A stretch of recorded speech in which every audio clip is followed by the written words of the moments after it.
Alrighty. Hey there, guys, it's Silver, your host, and we are back again with more Power Wash Simulator. Sorry. You're fine. You're fine. We're back again with more Power Wash Simulator because it suddenly decided to hard crash. So, for some bizarre reason, this is not very stable on the PS5. You see, I haven't had any of these issues. I think it's probably because we are both running the game at the same time, so it's having to update the information I'm sending about the date, while also simultaneously calculating the information that you're sending, and also maintaining the connection and the chat. Although these things seem quite light compared to what the PlayStation 5 should be able to do. Yeah, yeah, basically. Yeah, we had a hard crash there, guys. Like, the game crashed and then it like hard rebooted the whole console. Like, or it crashed and then the freaking PS5 shut down. And I've never had that happen before. Like, I've had a game crash, but I've never had it take the whole console with it. So do you like my outfit? I think I do. Give me a second. Yes. Anyway, I'm going to do the stream setup again. Just put all the links into the various places. I hope it doesn't freaking crash again, dude. I know it's not ideal. Bit unreliable. But yeah, I was just to tell the chat what we've been talking. My internet plug has got damaged, so I'm currently using a spare plug off another device at the moment. And I was saying I've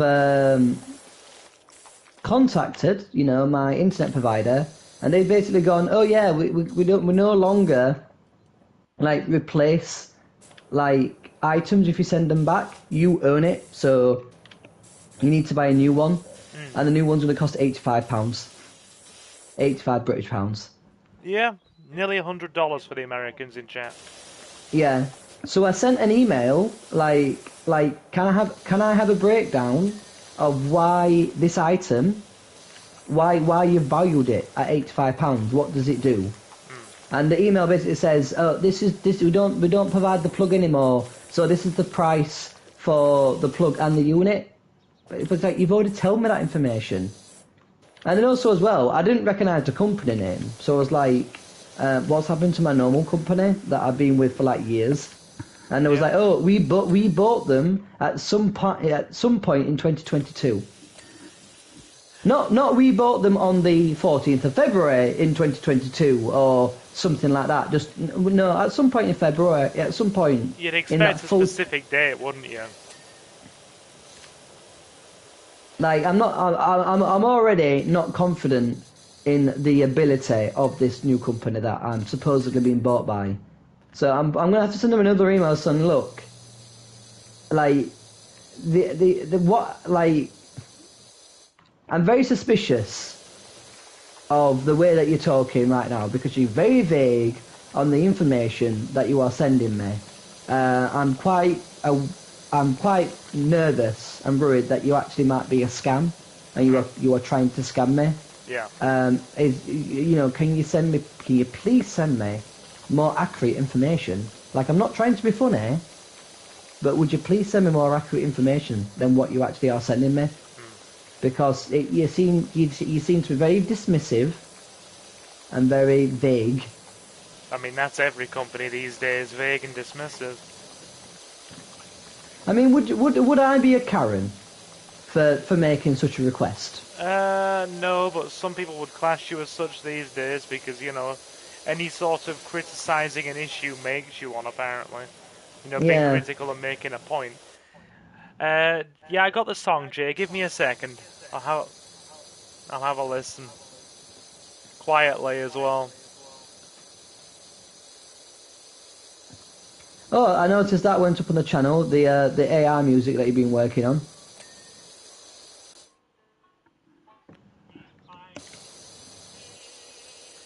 That Inkspot song sounds like something out of Fallout New Vegas, dude. Oh yeah, dude, the AI music we've been working on through Suno has been a quiet hit. It's been really freaking solid. We ran an ad campaign with one of the songs, High Rise Money, and it got over 15,000 views. It was crazy. I'm going to stick that in the chat for anybody that's interested, actually, because that went amazingly well. Jacob says 85 British pounds is like 30,000 Australian dollary dues. Yeah, probably is. I mean, the response was like, "Oh, we bought them at some point, but it's okay that you didn't hear about us. It might have been lost in your junk mail or, or inbox." And I've looked, and I appear to have an email from said company, but I'm sorry, but we bought them at about this time. Sounds very suspicious. A company yeah. would give you a date, wouldn't it? I checked the email, and the email's from 2023. It's from this year. So whether they bought them and then they've only just like updated all their information, like yeah, there's I'm just saying at the moment I've got red flags going off in my head. I'm with you. I've got red flags going off. I've got red flags going off in my head, left, right, and centre, and I'm not too sure if I'm looking too deep into this or what. Was Red Flag a delivery company, or was that Green Flag? Oh no, Green Flag's breakdown cover for vehicles.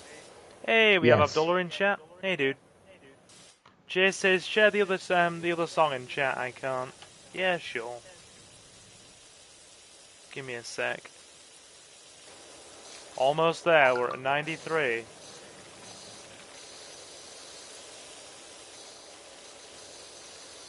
If this thing crashes again, we're just going to call it a night, and I'll see you all on Monday, because it gets very frustrating. Hey, you're back. Hey, Marcus. Yeah, the game crashed and like literally rebooted my console with it. Or like, the game crashed, then my console went down with it, and I had to restart the console and by virtue the stream. For some bit, like the only game I really play where the console has crashed has been Power Wash Simulator. So I do wonder if it's an issue with the console version of Power Wash. Well, it might be one of those things. It might be worth like just looking it up. I mean, I think because when you load in the game, it says loading in dirt. So I think it's because it's struggling to calculate, like. Here's the other song, by the way, the one that Jay was talking about. Sorry, Jonathan.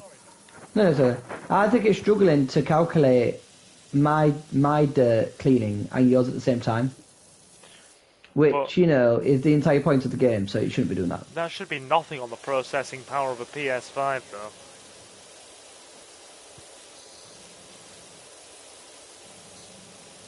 No, I agree. Like, you made that point, and I hard agree with it.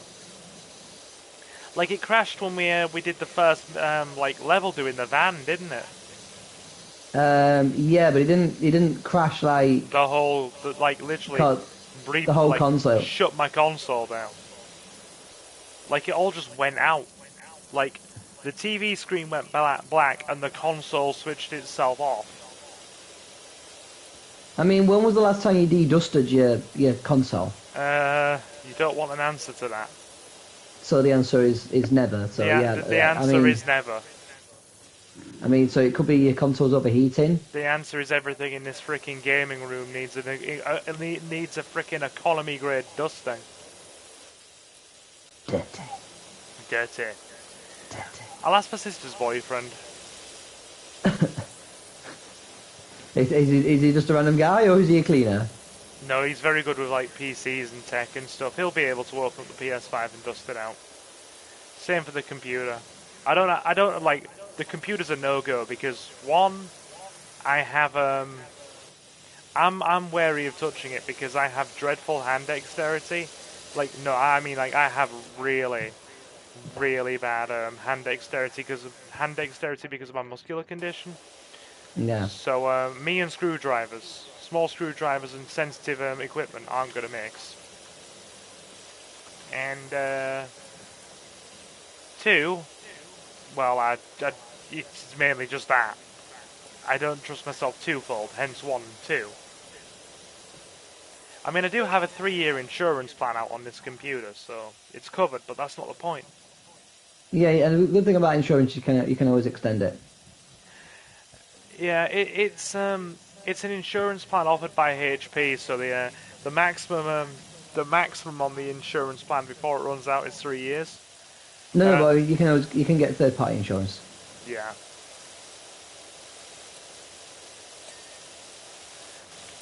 I mean, either way, everything needs dusting.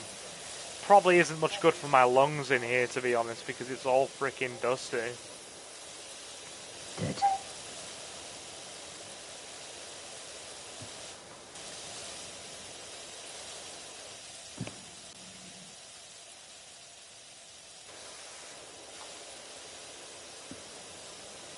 Alright, we're nearly there. Yeah, but yeah, I'm just saying the thing that gets me is like, I know this is the last time I'll mention the company, but it's just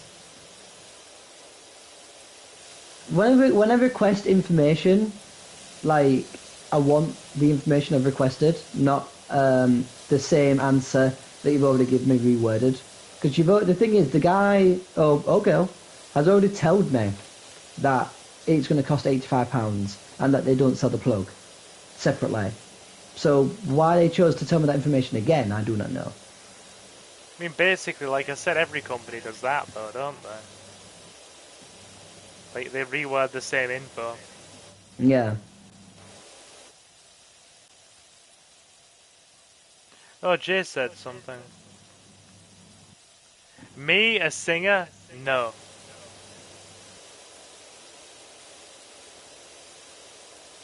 But the thing is, I was... Sorry. No, I was just going to say, if you guys want me to, I'll load up Suno again, and we'll do a Screamo metal track about chocolate-coated hot dogs. Chocolate-coated hot dogs, that's the thing. It's going to be in a second. You keep power washing, my guy. I'm about to do a thing, I apologize. No, it's okay. No, but the thing that gets me is like, yes, you can charge £85 for an item, but you've got to explain to. That's what I've asked about. I've asked for why is it worth £85? Because everything out there has value, and that value is either compared with other similar items on the market, its rarity and stuff like that, and it's calculated against a lot of different criterias. So when you tell me that our internet router is worth £85, you better well have a reason to why it's worth £85. Like if you come back to me and say, well, it's worth £85 because of A, B, and C, and A, B, and C makes sense, I'm going to be like, yeah, I'll pay it. But if you don't, if you just say it's worth £85 because I say so, then no. I'm gonna go and find a third party internet provider. Here we go. The prompt was a metalcore track with a screaming chorus about chocolate-coated hot dogs. Okay, Jesus. And the song is called Choco Core Chaos. Let's amp up that volume on the speakers. Showtime, guys. So, yeah, do you put the Sorry. I'm saying, do you put the input straight into, like, the sound into the stream speakers, or do you play it like through your microphone? Oh, dude, if you want, I can put it through my Bluetooth freaking speaker. Give me a sec. They'll be a lot louder, but we'll put it through the Bluetooth speaker. Surely there should be a way to like just put it straight into the stream overlay. So. Sorry, that was my speaker. Bluetooth mode. Just turning it on. Bluetooth mode. The mode is Bluetooth. This is an old speaker. I got it from a gadget store years ago, and it still serves me well. I love this Bluetooth speaker. I will mourn this thing when it dies. Give me a sec. Maybe that should be the next song, mourning the death of the Bluetooth speaker. Oh, don't. I will be so sad. Right. Where are we?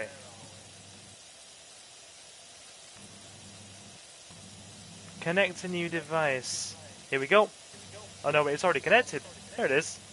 Device paired. Cool. Device paired. Are you ready? It's called Go on then. Choco Core Chaos. And it may be a bit loud, actually. Better turn that down a bit. Here we Pump go. it up, pump it up. Right, are you ready? Here we go. It's actually a bit quiet.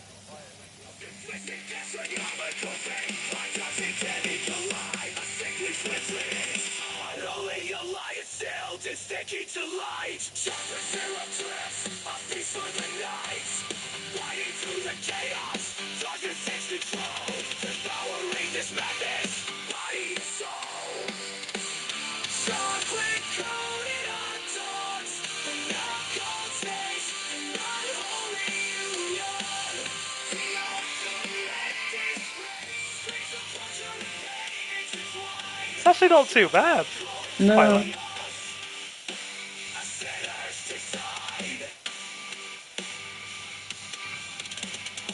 Anyway. Jay asks, what games you got on PC? A few. I mean, let me open my Steam library. Give me a second. 96%, we're almost there. I'll open my Steam library. Give me a moment.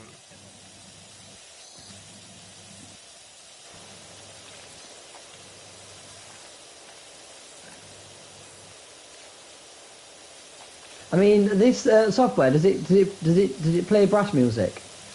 It can do whatever you want. Like, I can either tell it to just generate something, or I can literally input the lyrics myself. Like, write the lyrics myself by scratch. And then give it sound direction on what to do through written prompts. We actually did it. If you're curious about how it works, go back and look through the live stream tab, because there's one a couple of weeks ago where we actually went into Suno and did it. Like, one of the ones I'm proudest of is something that went up on the channel the other week called Silver Bullet. And Jacob will remember this, because Jacob was actually there when we made it. Because me and Jacob, and I think it was Dave actually freaking, sat there and kept tweaking the lyrics and generating until we actually got what we wanted. This is Silver Bullet. It's really good.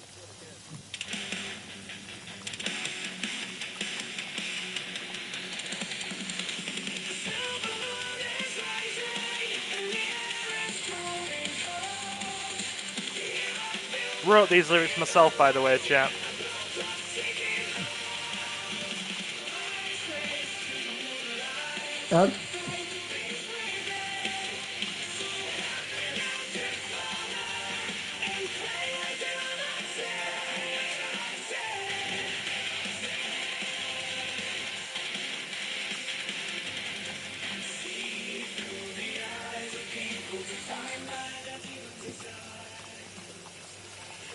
Keep power washing.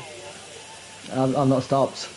No, I was talking to myself. You're okay. Okay, when you finish, would you see what kind of brass music comes? Damn right I can. Yeah, sure. Yeah, just put a brass song about Yorkshire. If that satisfies you, okay. Also, I need to check my Steam library for Jay since he asked.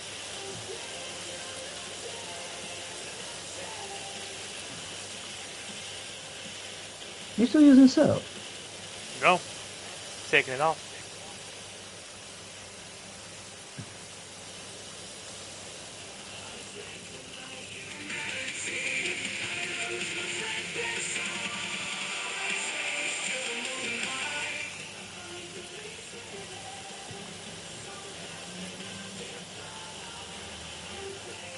Okay, so what we got installed on the computer right now in terms of games? We have...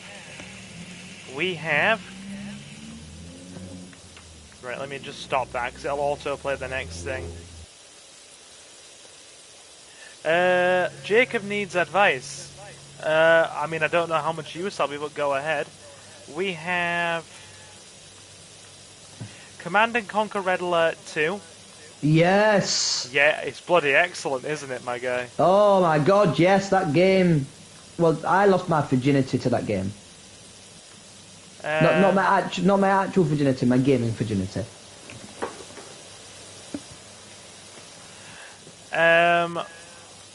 I get what you mean. We have Dynasty Warriors 8 Extreme Legends, Fear and Hunger, Halo Master Chief Collection, but we only have one installed.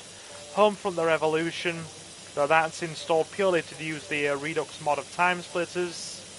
Last Stand Legacy Collection, Reigns, The Three Kingdoms, Star Wars Battlefront 2 and Star Wars Battlefront 1, the classic ones, not the remakes.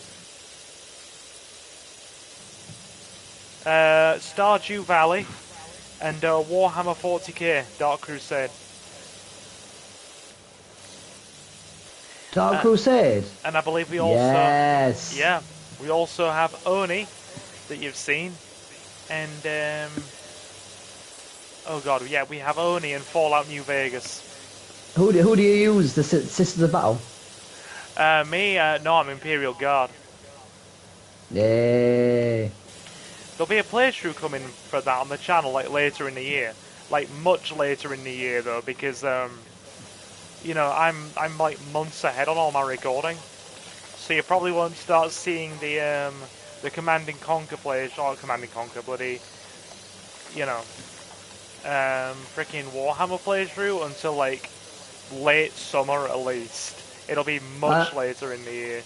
So are you using the Red Alert? Are you using any mods? No, totally unmodded.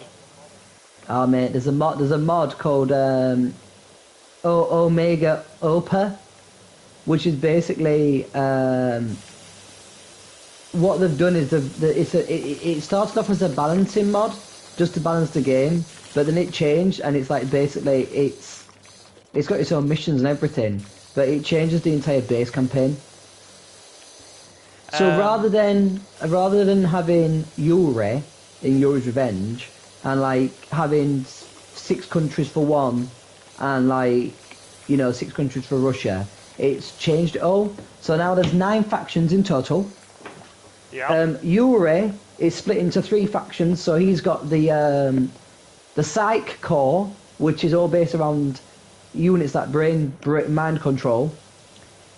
Then he has the Scorpion sect, which is basically all like Yuri's like links to terrorism, and that's all basically to do with poison. And then he's got his headquarters, which has got all his big units. Okay. Like really powerful like super weapons, and you know it's got like experimental units and stuff like that. I follow. Then the Allies is America, which is lasers. Are we there? Like what? Are we like is the United Kingdom then? So the United Kingdom is with the European sect. So it's like the European Union. Yes. And then there's the North Atlantic Union, which is all basically like Greenland and stuff up north like that. Oh, yeah, and, like, yeah. Norway and stuff, all the snowy countries. Then the Soviets is Russia, which is all based around like basically trying to like revamp their entire military while using old sorts of like technology and stuff, but a lot of it's based around like robots and Tesla coils. What's this mod called? Alpha Omega, or Mega Opus or something. If you just go into YouTube and type in mods, it'll probably be one of the top ones. Type it into our Discord. Just I've got a vague thing. Anyway, I'm just gonna get caught up quickly. Okay. Oh god, because yeah, people were sending me messages and I ignored them. I apologise, guys. Right, Jacob, don't go anywhere. He's like, what's your advice on using music that isn't your own on YouTube? Don't do it. Like, flat out, there's no middle ground on that. unless it is completely and totally royalty-free music that you know hasn't come from a collection of music that has been bought out by a third-party company, because they've started to do that now. Buy out third-party companies have started to buy out freaking royalty-free music collections so they can then copyright claim them on YouTube and freaking sell them for basically profiteer off them and sell them for a premium.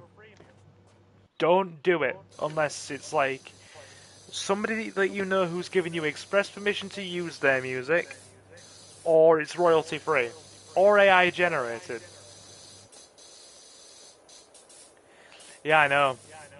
What Leomon said, even then be careful because Riolu has had copyright claims using public domain music. Yep.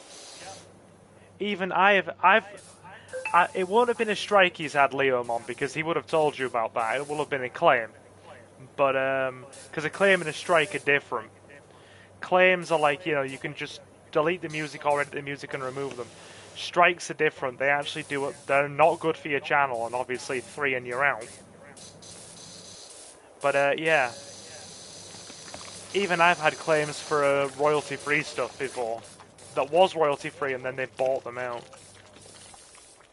Yeah, that's annoying when someone buys music and they can retroactively go through like people's like collections and then just go, claim yeah, it. yeah, retroactively. It's actually disgusting. Yeah. Right, let's go through. So, green floor circle. Where's that? Well, it's not the green floor. It'll be one of the little patches. That's it. Underneath the dinosaur. There you go. That's that done. What is next? At least it gives you a checklist. Small red floor. Oh, Mandy said something about games as well. Let me check that. I think a lot of my stream games are visual novels. That's only what I've got installed. I have way more in my library. And Jay says, why have you only got Combat Evolved installed? Why not 2? I don't have enough space on the freaking hard drive, dude. Or the SSD, I should say. Because my PC came with a 512 SSD. When I copied over a load of my files from the old PC to this one, I backed up a lot of stuff on other hard drives and just brought over the most important stuff that I wanted to keep on this computer, so it was here with me, and also a few sentimental things a few writing projects and just video diaries of when we've had family trips away, or me and Suki and things like that. So that's all been copied across, and a few video games. But before I knew it, by the time my music and writing projects and freaking video stuff and things for the channel were copied over, that was nearly freaking, I don't know what, more than 200 gig. Oh, Jonathan's PlayStation's crashed. Now, what the heck is going on here? What is Power Wash Simulator doing? It crashed my console a minute ago. Then it crashed Jonathan's. I'm gonna be honest, guys. If it keeps crashing like this, we may have to completely switch games and play something else in the future. Right? You need an external or internal hard drive. Oh, I have an external SSD on the desk. I do, but it's got the full backup. The full backup from my old PC, guys, was more than 500 gigs, 600 gigs from my old PC. So it filled the nearly 1 tera. Well, it half filled the 1 terabyte SSD. In fact, let me check that, because then I've had you guys don't know how many SSDs I've actually had to get just to store playthrough footage for YouTube. That in itself's got to be getting past 500 gigs, 600, 700 gigs, possibly even close to a terabyte, scattered over multiple different hard drives. And then there was the fact of I've got more video footage from the channel as you know we've done things over the last year. I've installed a few games on it, and then before I knew it, the freaking the space on the computer had gone from being like 150, 150, 200 around there, after I'd had everything installed and put a few games on it, down to like 56. We have 56 gig left on the SSD.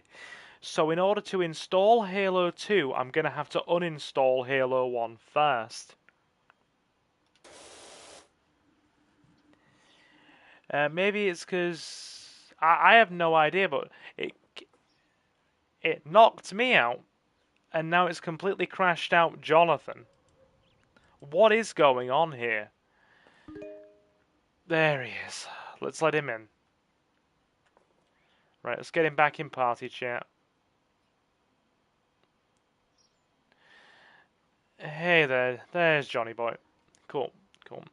Yeah, I genuinely think we might do one more stream of this in future, and then if it keeps... Did it do the same thing for you?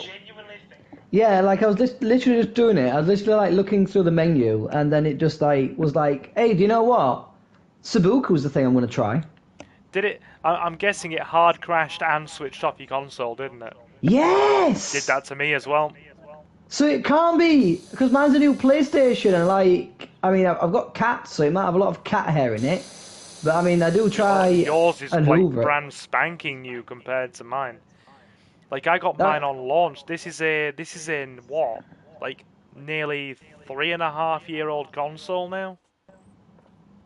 I got mine on launch. It's a launch version. Tower trim. Now, it never used to, when a game would crash, take the whole console with it. Did you notice that we had a really big PlayStation update the other day that changed a lot of the features and settings on the PS5? I'm beginning to wonder if, Jonathan, through that update, they've now changed it. So, as like a safety precaution, if a game crashes, to prevent you damaging like the system on your PS5, it shuts the whole console down. You know what I mean? Yeah, but then again, if it's an issue where it can't support itself, that is like this game is just it's low powered as well. Why is it causing it so much grief? I mean, the thing is, it's low powered compared to like games today. But if you think about it compared to like other games, it's actually not. I mean the graphics, for starters, the graphics are very high. Yeah. What have we got left to do anyway? A lot of like trim areas and stuff like that. I'm just like going through now. If you go through an item, there you go, to-do list on the last 3 items. Side, ground. I'm just going through and just like selecting them. If you go through onto your menu where you can go through all the items and you press like X and the item, it highlights it on the game. So what do we press just to get a view of the dirt? What's the dirt viewing button? That is the arrow that points to the right. There's nothing in view, physically speaking. Well, yeah, because it's probably the items that are yellow. So side platform. Oh, there it is.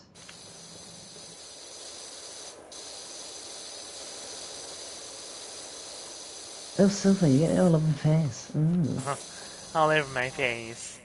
All over my face. All over my face, yeah. All over, yeah, oh, please. Oh God, calm down. Right, that's that. So, next item is small bridge guard. And there's only 2 of them. Ah, here we go. Item here. Apparently, Jay's saying the Xbox version of this is much more stable.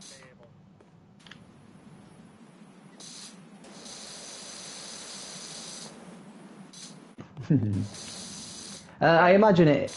Well, yeah.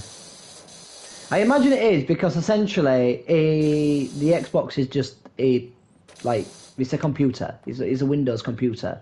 Mm. So obviously, if this game's being built for PC, it's Oh, gonna run Halo. better. Sorry, he's on about Halo. I thought he was on about Power Wash. So what's left? Some side guard, and apparently there's only two of them in the game. On this map. I wish it gave you a better visual indication. I mean, It's because the item's so colourful, I think. it's still not as bad as the agony we had the other night of literally fighting to find the fraction of a percent of grass.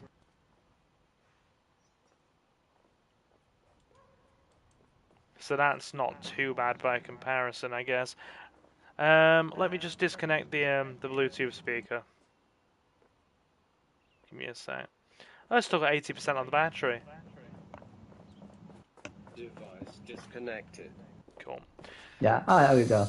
I'll turn that Found off, it. put it back on the desk. Cool. Job done. That's done. No, there's still. There will probably be still. I think there's one item left. It says job complete.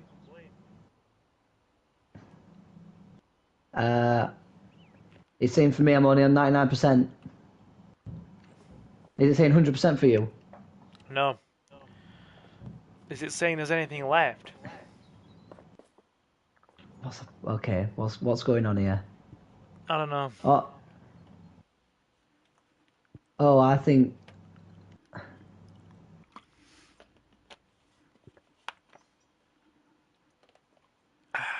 Okay. I'll tell you what to do, Silver. Maybe if you quit this contract and then come back in. I mean, it just says job complete. Can we leave? Yeah, I mean, maybe it's a glitch and there's a reason why it's not gone to 100%. No, you don't literally leave by going on the van, Silver. Like, you leave by going up and opening up a new contract. Oh, right. Yeah. Okay. Oh, job complete. Yeah. It's just it must took a while. Oh, look at that! Look at the time lapse. Yeah. Wait, something else has been said. But yeah, I've also seen people play this on Xbox and they don't have this problem from what I saw. Oh, it's a multiplayer problem. It's a problem for all consoles on multiplayer. It's a glitch. It's a multiplayer glitch. It's crashing it. Yeah. So that explains why people doing it on PC don't have these problems. Jay, thanks, dude. You've given us answers. Yeah. How much will this cost on PC? I don't want to be a PC, Silver. Oh God, yeah. Sorry. Maybe what? You No, it's did. okay. I do hope to own one day. No, I wasn't trying to make a statement there. PC gamers. PC gamers. Oh, You said it here, folks. You said it here. PC gamers. those ones that do that are nauseating. Bloody hell. PC Master Race. Oh, no. They drive me sodding mad. PC Master Race. Yeah, whatever makes them happy. I guess. It's $30 US or $19.99 for us in UK money. Okay. Right then.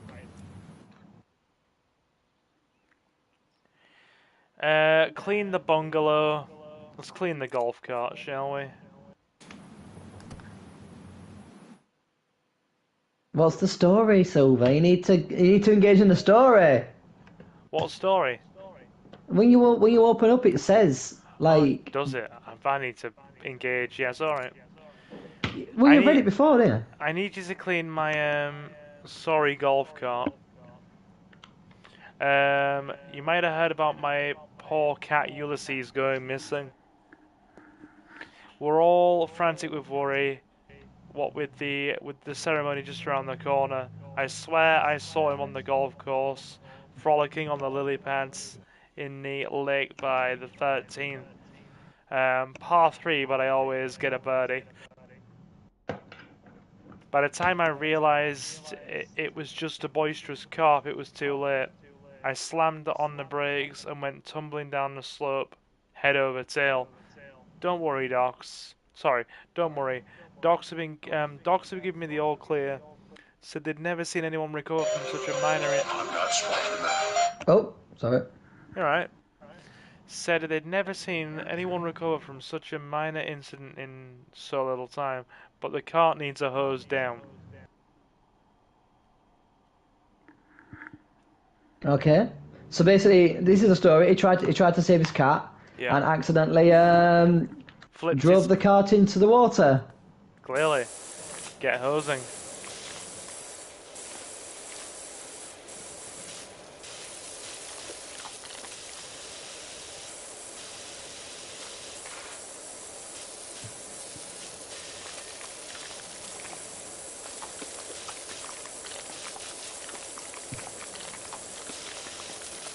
Add it to the wish list. Yeah, maybe. I've got to be honest. I don't like this is enjoyable, but it's not enjoyable enough to rebuy. Yeah. I'm not gonna buy it twice. Anyway, since folks were interested, well, should we have a read of my Steam library and go through a few of the games I've got? I think you didn't do that already. We did the ones I've got installed. Oh, okay.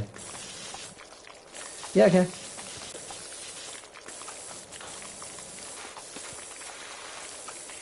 I mean, either way, we'll go for like another 45 minutes and pray it doesn't bloody crash.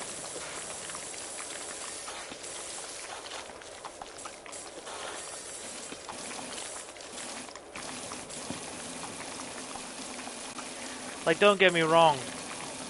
That on Steam, Jay? No, I doubt it. Yeah, don't get me wrong.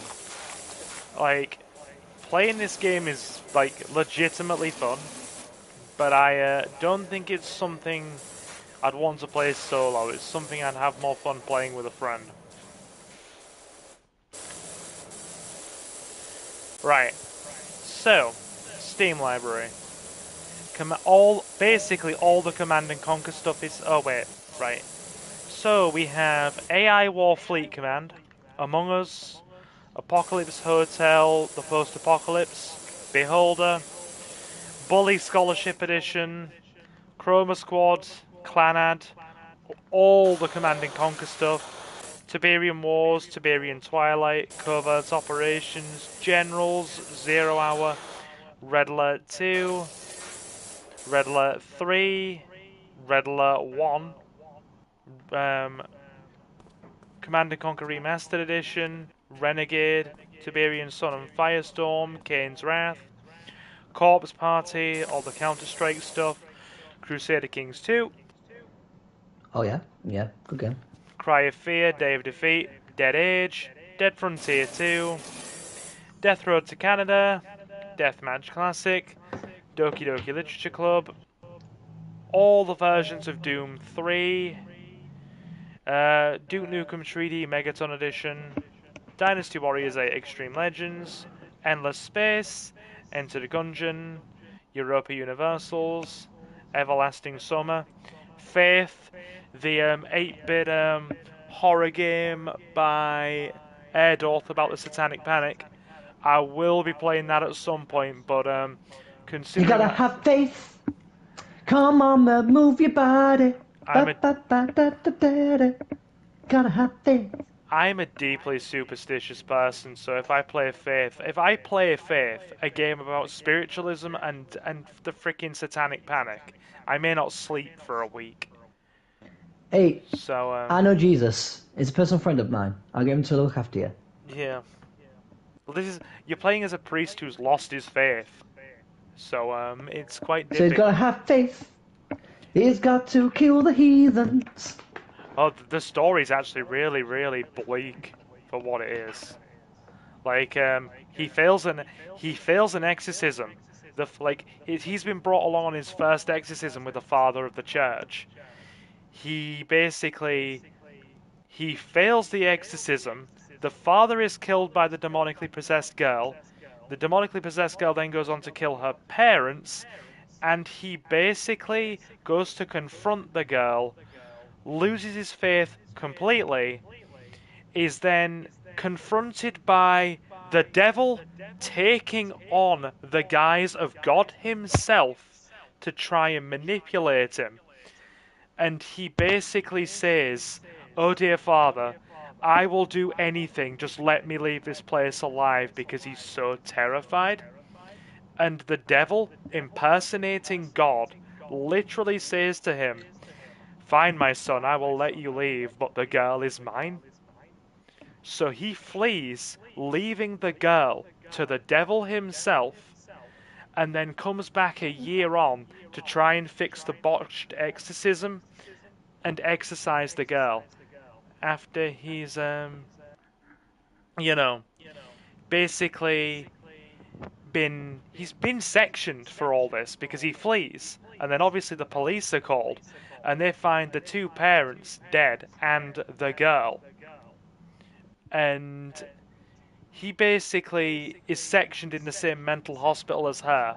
Later on, she's released, and then he goes back to the house to try and exorcise the demon that's inside her. And it ends up being a huge plot line about him fighting to get his own faith back, while, like, also battling against a demonic cult that's taking over a small town and trying to bring about the Antichrist. And it's like old school graphics, but it's really scary. Like, legitimately scary. So it's one heck of a time. Anyway, I've digressed. Let me check what's been said in chat and we'll do another job. I haven't got GTA 4 yet, but I do did I buy that? EF. I don't have it yet. I don't have it yet. I have to get that. I did say I was going to stream it. Game night's done. You now have my full attention, boys. Thank you, Mandy. Get Dead Island 2. I've been thinking about it. Right then. So, we have the bungalow or the detached house. What do you want to do, dude?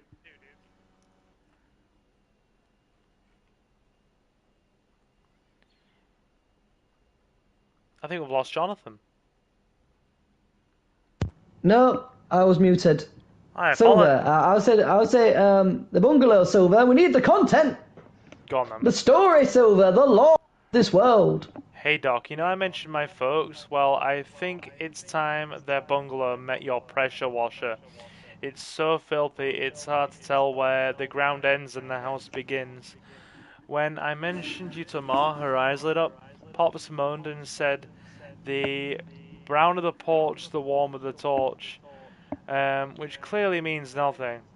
So he's overruled. If you can give the place a good clean up, I'm sure it'd give them both a lift. Thanks again, Cal. Start job. Okay then. Let's rinse off these old pensioners. Power wash them. Getting them cracks. Right. Okay. So I'll do the back. You can have front. And I'm also gonna just do my keep reading off some of my Steam library. Yeah, Faith, Fear and Hunger, Fear Effect Sedna, The First Five Nights at Freddy's, Five Nights at Freddy's, Galactic Civilization 2 Ultimate Edition, Game Dev Tycoon, Halcyon 6, both regular and Lightspeed Edition, Halo Master Chief Collection, Hero Generations Regen, Homefront: The Revolution, one of my personal favourites here, Jade Empire Special Edition. Want to play Jade Empire? Now, Silver. Did you hear about the way that they combated people who were pirating the fake game for people. Do you know Game Dev Tycoon? Yeah, doesn't it basically stop you from making any money because it's like says piracy in it? Tell me, go on, tell the story. Yeah, in so full. basically what they did is they were like, we know people are going to pirate our game. So what they did is they deliberately uploaded a glitched copy of their game onto like 4chan or something like that. So Okay. they uploaded the copy to it knowing people would like say, oh, I found a copy, and like everyone would download it, which Yeah. everyone did download it. But then basically how the game would work is you'd get to a certain point in the game and people would start pirating your game. Right. And no matter how much money you put into like piracy, anti-theft, basically trying to get people to not pirate your game, it would always guarantee in you going bankrupt. And the last line would always be, well, at least people are playing as games, right? Right? Clever.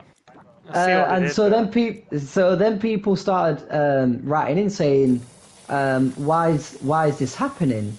You know, I've done this and I've done this, and there were people that was like, I played the game for like 20 odd hours and I still can't seem to get rid of this glitch or get rid of this issue. How do you fix it? And then the game devs were like, try buying our actual game rather than pirating it, and it might work. Like the legally purchased version, Yeah. So they basically they all got called out, which is fair. which I found hilarious. Oh yeah.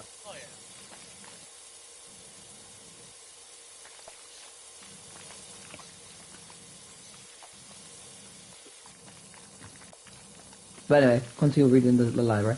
Yeah. I'm just clearing up some of the dirt on this wall. Okay, right. So, we have to continue. Where did we leave off? Yep, Jade Empire, The Last Stand Legacy Edition, one of Leomon and mine's favourites, The Letter. Yes, it is the visual novel made by the Filipino dev studio. Love Esquire, another game made by the folks that made The Letter. Lucy, The Eternity She Wished For. Mountain Blade Bannerlord, Mountain Blade Warband, Mountain Blade Fire with Sword, Nightmare of Decay, Obscure, the survival horror game, Oddworld Abe's Exodus, Papers, Please, Plague Inc., Project Zomboid, Punch Club, Quake 2, Reigns, Her Majesty, Reigns 3 Kingdoms, RetroArch, Ricochet, Rome Total War, and Rome Total War Alexander, Saints Row 2, The Sims 3, Sins of the Demon RPG, Star Wars Battlefront 1 and 2, the classic versions, Star Wars Empire at War, Star Wars Galactic Battlegrounds, Star Wars Dark Forces, the original, not the remaster. Yeah, I'm glad it's on Steam. Sorry. There's a remaster of that game. Which one, sorry? It's Dark Forces. Yeah, it just come out. Wonder if it's any good. Or if it's just another botched remaster. Couldn't say. Oh no, it looks good. Like, no, real talk, it genuinely looks good. The only thing is, I refuse to pay £25 for a remaster of an old frickin' PS1/Windows 95 game. Even though it's one of the first video games I ever played as a kid in like the frickin' late 90s, early 2000s. It's one of the first games I ever played along with Abe's Odyssey. In like what? Maybe, oh god, I'd have been a very little silver. Like maybe 1999, maybe the year 2000. It's one of the very first games I played. Like if it was a remake like Spyro was, then yeah, I could justify it. But that it's not a remake. It's a remaster. There's a difference. I mean, don't get me wrong. It looks graphically nice. How do we... There we go. Right, let's buy some more... What else have we got here, anyway? So yeah, we have Star Wars Empire at War, Galactic Battlegrounds, Dark Forces, Jedi Academy, Knights of the Old Republic 1 and 2, Stardew Valley, Sunrider, Sunrider Mask of Arcadius, Sunrider Liberation Day, Sunrider Academy, Sunrider 4 The Captain's Return, which I really need to play because I didn't realise that Liberation Day had a sequel, and I really... It has been 7 years. It has been 7.5 years about since freaking Sunrider Liberation Day came out, and its sequel is here, and I need to play it. I want to play it for the channel, but who's in for a sci-fi themed visual novel with space combat? I'm not kidding either. I might get what you call it? I might get freaking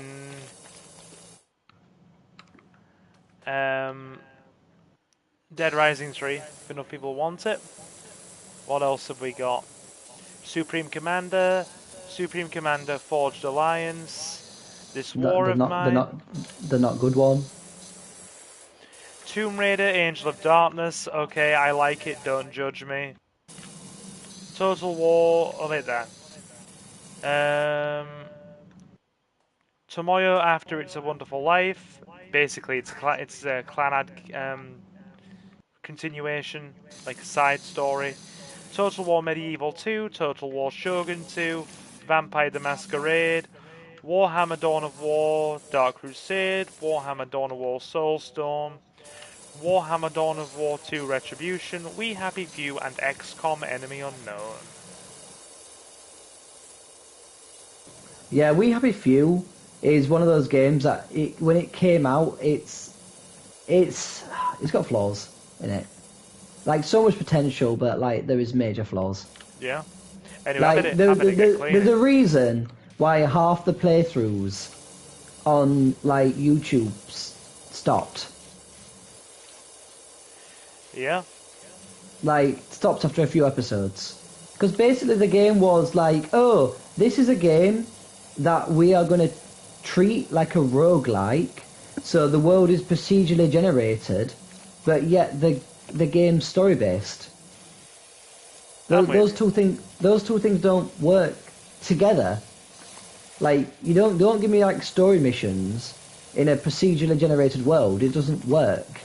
You either do one or you do the other. I mean, there's one game that's done that reasonably well. Very well, actually. I want to play it. Okay, what's it called? It's a very, very big one that you may not have missed. It's oh god, my brain's gone blank. It's the one based on D&D. Baldur's Gate. Oh, Baldur's Gate. Baldur's Gate. Yeah, but that's not procedure generated. That is the world is established. Like, it's a set map. I thought there was a lot of randomly generated elements to it, though.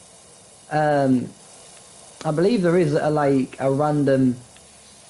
There's a way you can randomize like enemy encounters and stuff, but the actual like plot and game's always the same. Okay. But I mean, I get it's a very good game. But the issue is with We Happy Few is the map is completely procedurally generated, but yet half the game's fetch quests. Yeah. So you just end up running. I bought into that on early access. You know, I was an early access supporter because my younger sister wanted it. The thing is, when it was given early access, it wasn't that bad.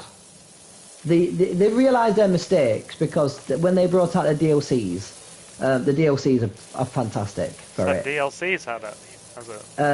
There is two DLCs. There's one DLC where because obviously you play as three different characters. Do you know the sergeant guy, the soldier man?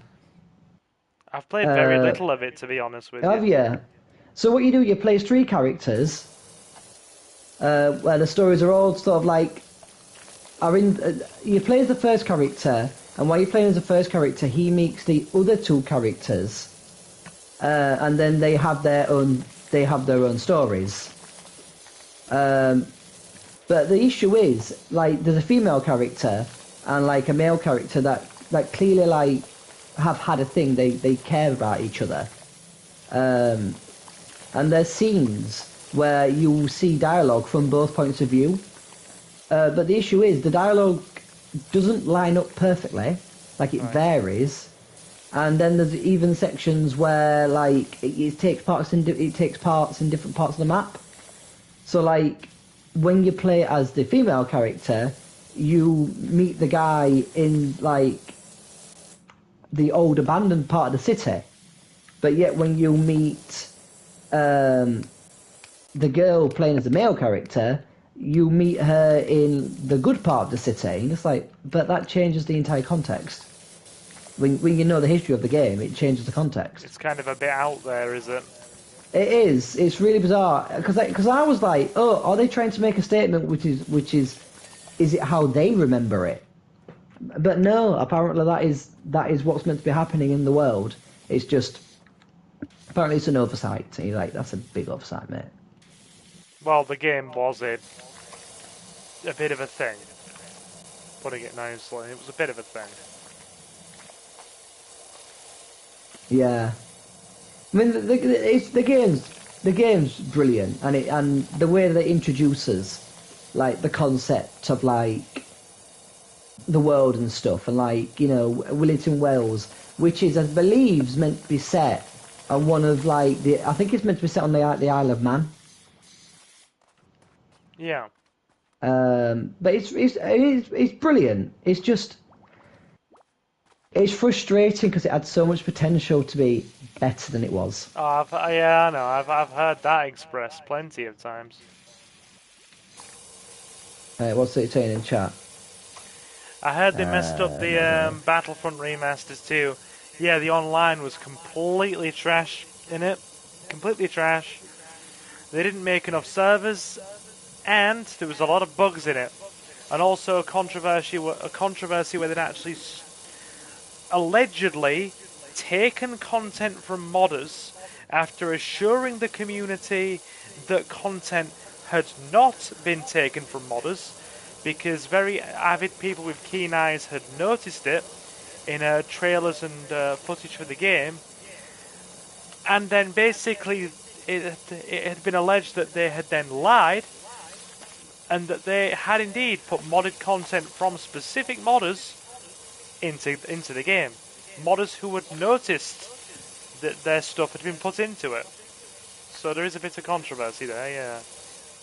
Yeah, like I've got, like, if you think like a game is so good that you want to, like, you know, put it in, like, pay them.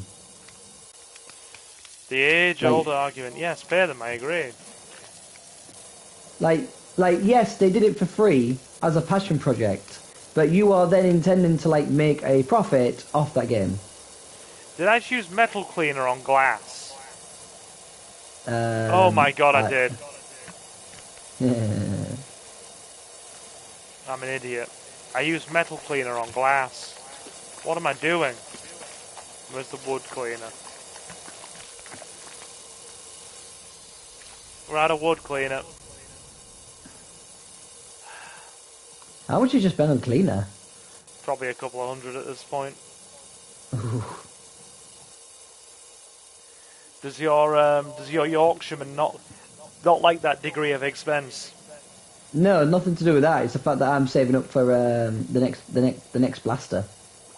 Which is fair.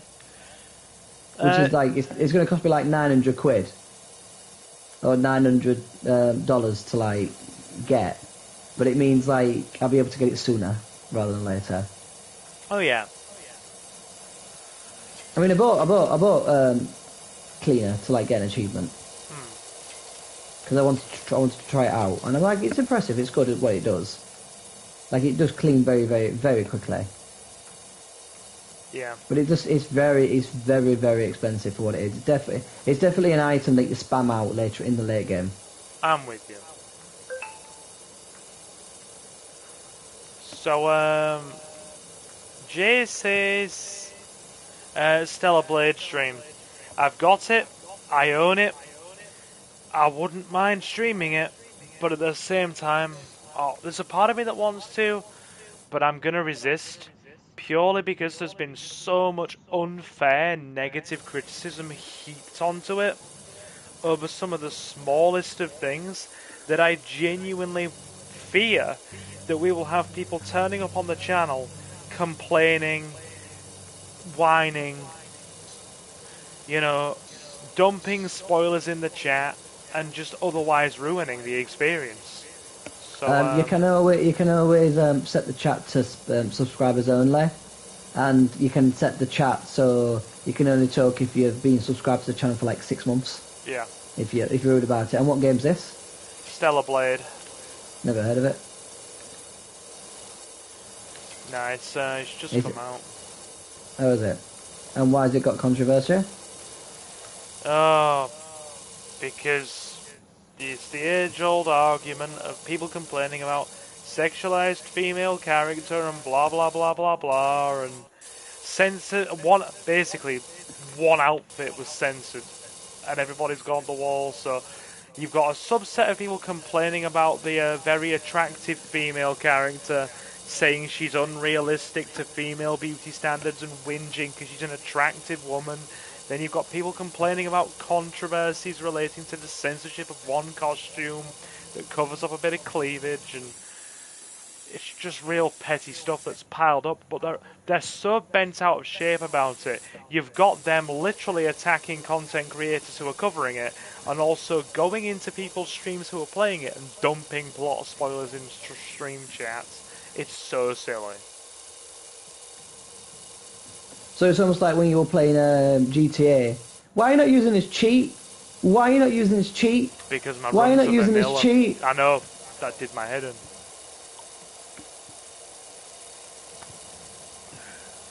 Jay says I would, but I'm not bothered about the stress right now.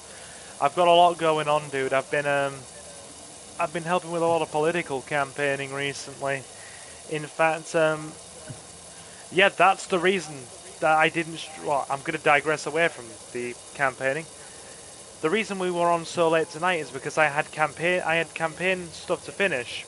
Like our local MP literally asked me to do some campaign calling before I even came on. Because, as you know, Silva is running for president of Portugal. President of Portugal. I don't think running for town council in my town a couple of times is the president of Portugal, but hey. You say that. But El Presidente. El You've got President. my vote. Jesus, thank you, Jonathan. How do I El change? Presidente. Sorry, what were we going to say? How do I change my appearance? Press the big white button in your controller, and it will basically, if you bought anything, you have to buy the outfits and stuff. So you have to buy the outfit and the gloves, and then you can also buy a paint job for the gun, but you can only buy one paint job. Okay. For the starter gun. There's more paint jobs for later guns. Right. Hang on. So do I have to? How do I actually change this? Oh, clothing. It's there. Good. We're gonna look like an umbrella. We're gonna look like an umbrella scientist. What? Oh, yellow. White. Or an umbrella biohazard dude. What have we got equipped? Wood cleaner. We gotta hold on wood, chat. You gotta knock on wood. You don't know what that's a reference to, do you? The song. You gotta knock on wood. No. Is that not? Is that not? Is that not? Is that not the reference? It's a reference to the Guru, the sort of like Bollywood film in the early 2000s. With Ah, I the thought it la was. with the last who plays Felicity Shagwell in the second Austin Powers. It's like the main like female love interest in it. It's about an Indian dude who moves to the States, and it's got lots of Bollywood in it. And there's a bit where he ends up going to a studio that, shall we say, does entertainment of the adult variety, and he can't get it up. And then all the folks on set are like, "We've got to hold on wood." I've never forgotten that. Mainly because it was an inside joke, and me and my dad had a giggle at it every time it came on the TV. We got to hold on wood. Then every time the Guru is mentioned, me and my dad will always say to each other, "A hold on wood." Yes, we have a hold on wood. Well, the thing is, that's actually, believe it or not, that's actually quite like a common issue that you get when with adult actors. They won't be able to get it up. Really? Well, yeah, because like you've literally got like 50 people going, right then, go on. Yeah, I wouldn't want to be doing things of that nature in front of an audience. God no. Yeah, I think people forget as well. Like, you've got to basically get yourself ready when you're not in. You might not necessarily be in the mood. Be in the mood, yeah, I know. Unless like you're an expeditionist, you know you're gonna struggle. Putting it mildly. Yeah.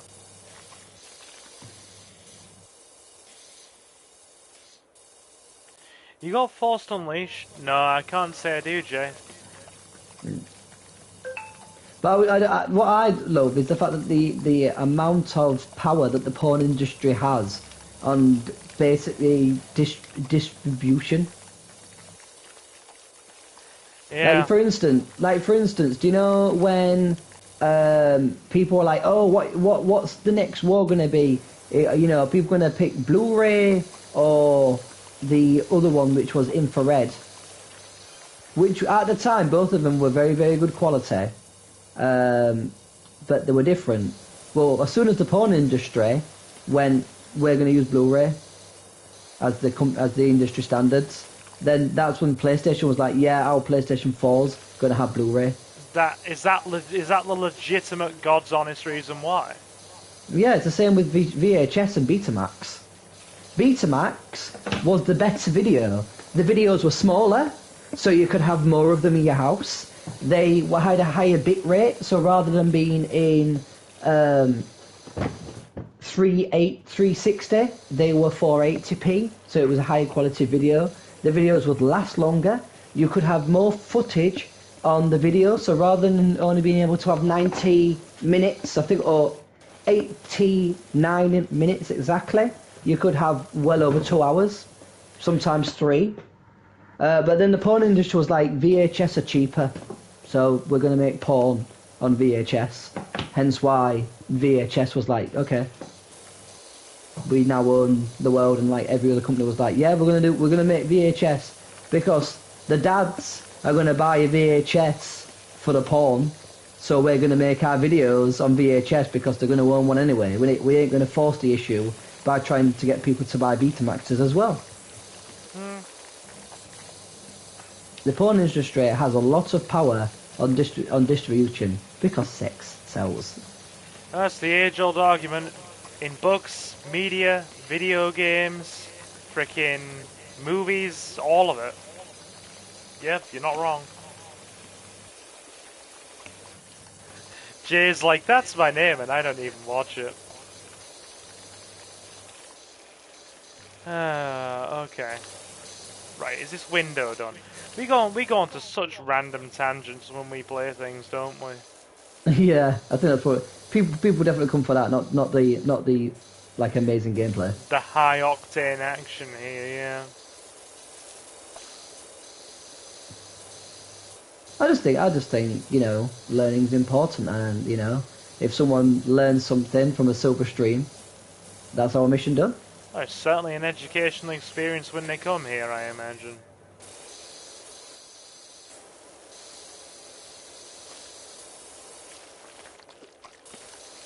We got most of this wall, not all of the Yeah. wall. I've nearly done the ceiling. Oh, the roof, sorry. Okay.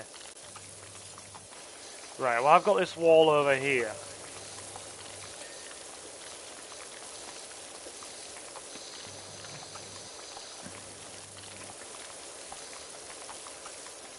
So that's one thing I'm curious about. Jay, why did you call yourself porn if you're not like watching does- porn? Was it? If he Was doesn't it? partake.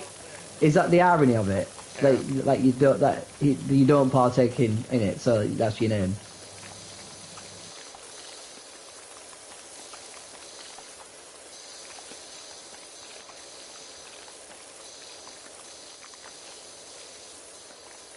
It's a good question.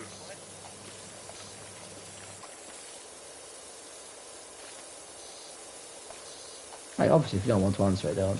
Like you never have to answer a question you don't want to on Silver Gaming Network. Yeah, you're under no obligation. We're halfway done. Not quite. We're on 48%.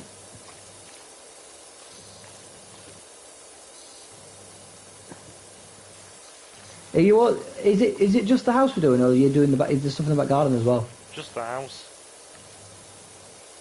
But it's a lot of it's flat surface, isn't it?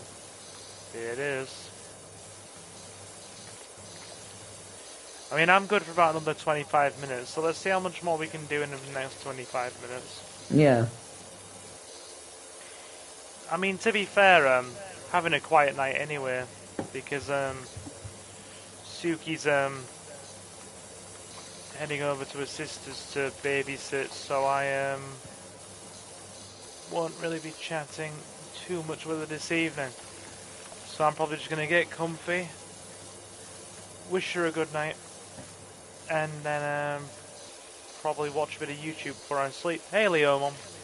Yeah, doing, I'm man? probably gonna stick a wash on. I need to do a bit of washing. You said that the last time we streamed, and for some reason I vividly remember it.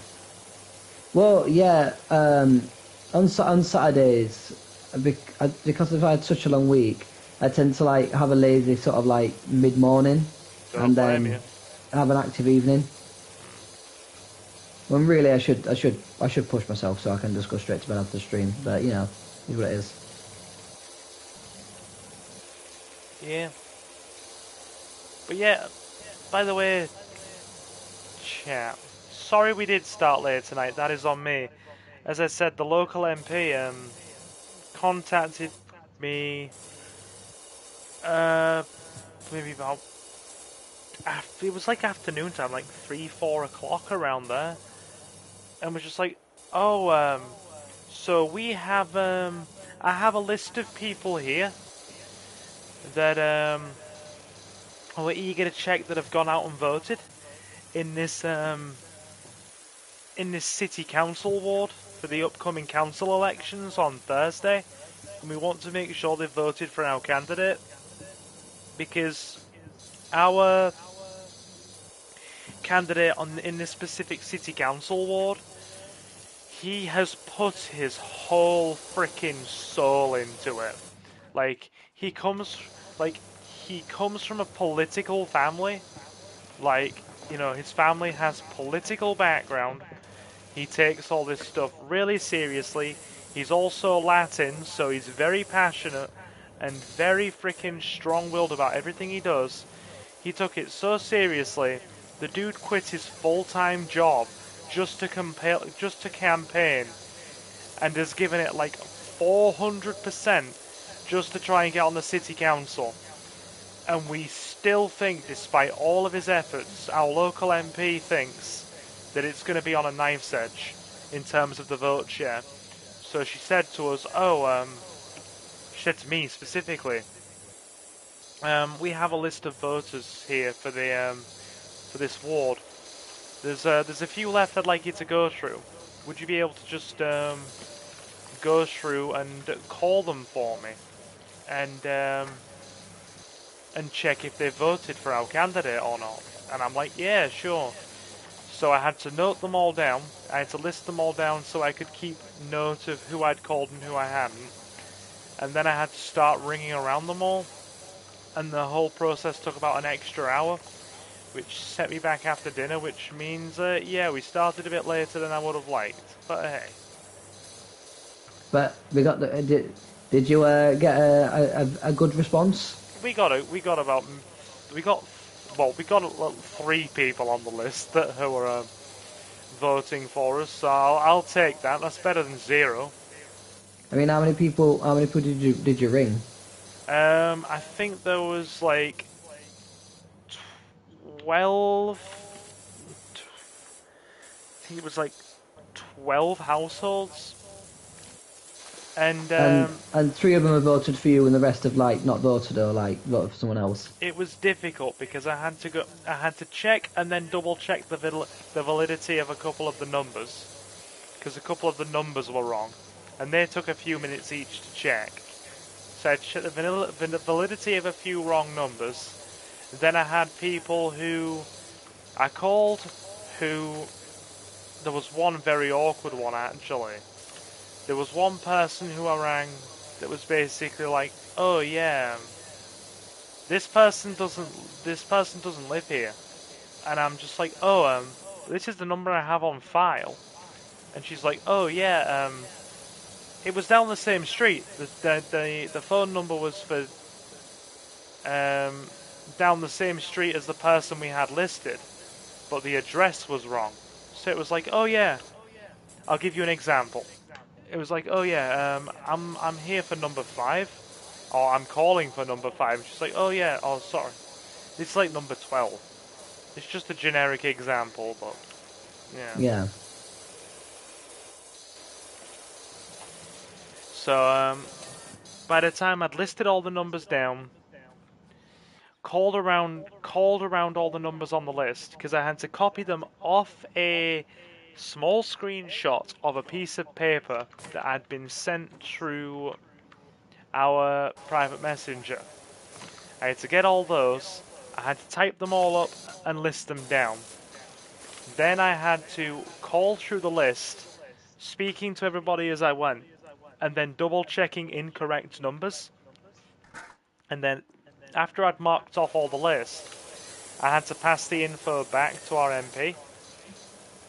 So that took about a little over, between reporting it all back and then putting it all down, it was like about an hour and 15 minutes. But it was still enough to push the stream back a bit. So I got a bit long-winded there, guys. Again, I have this habit of digressing, but sorry it was late tonight.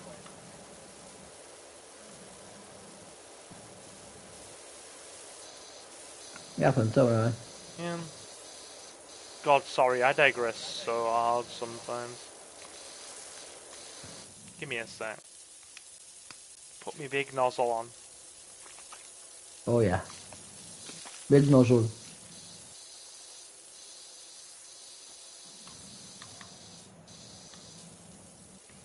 Give me a sec. Give me the big one. Oh yeah. I love my face.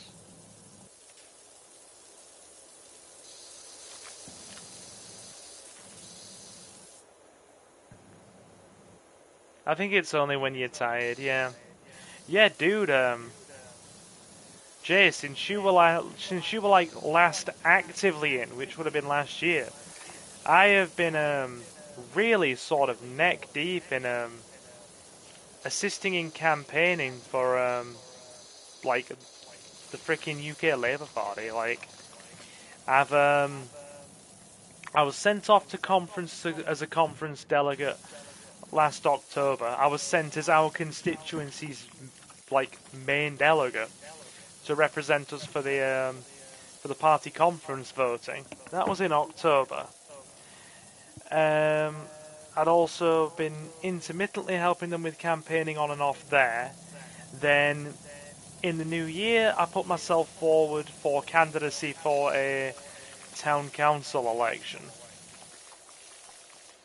That was freaking January, but that was all processed, and then we started fighting the campaign in freaking February.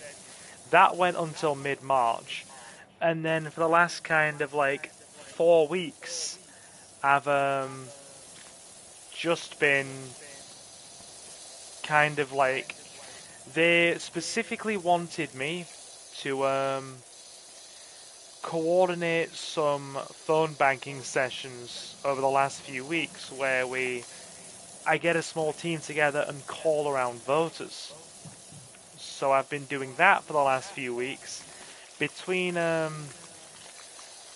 doing extra calling for our MP when she's been asking as well. So that's been it's been quite a lot on, to be honest. The campaigning was pretty intense from mid-February to like mid-March.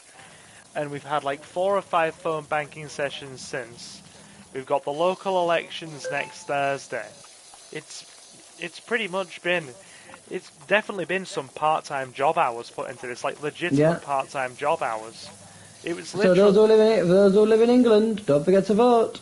Yeah, you know, seriously, the amount of time I've put into it, it's literally been a part-time job. The only thing is, because it's like obviously volunteering for the party at this stage, I've not been paid.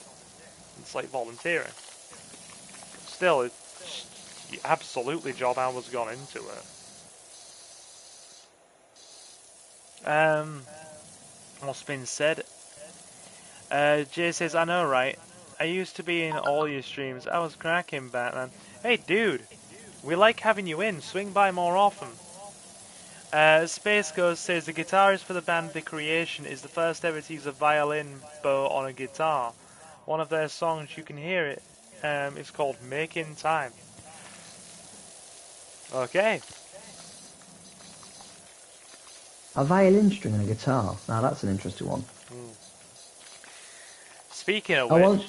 I once saw a guy who did something where he used guitar strings and stringed up a piano, and then called a piano tuner to see, you know, if they could figure it out. Sorry, what were you going to say? Oh no, I was just going to digress back to earlier, but you carry on.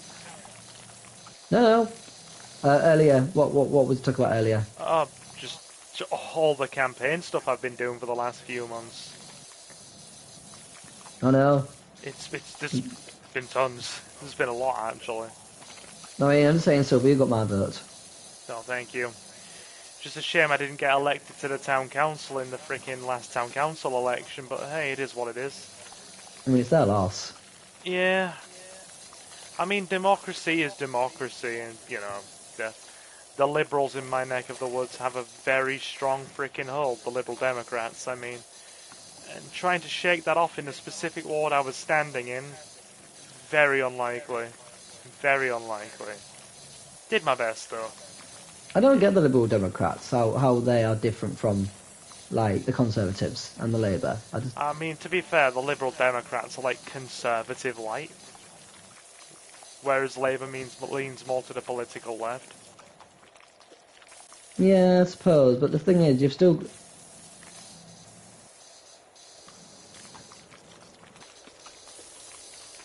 Is the Liberal Democrats meant to be like they're meant to be like the middle ground between Conservatives and Labour? Typically, in terms of the political spectrum and its alignment in this country, right? From political right to political left, from the furthest edge of the right spectrum, you've got Britain First, which is Super racist. Oh no. Just all of the no. It's like, basically, Britain First is like bloody nationalist. You've obviously got the Reform Party, which pretty nationalist too, I would say. Pretty nationalist.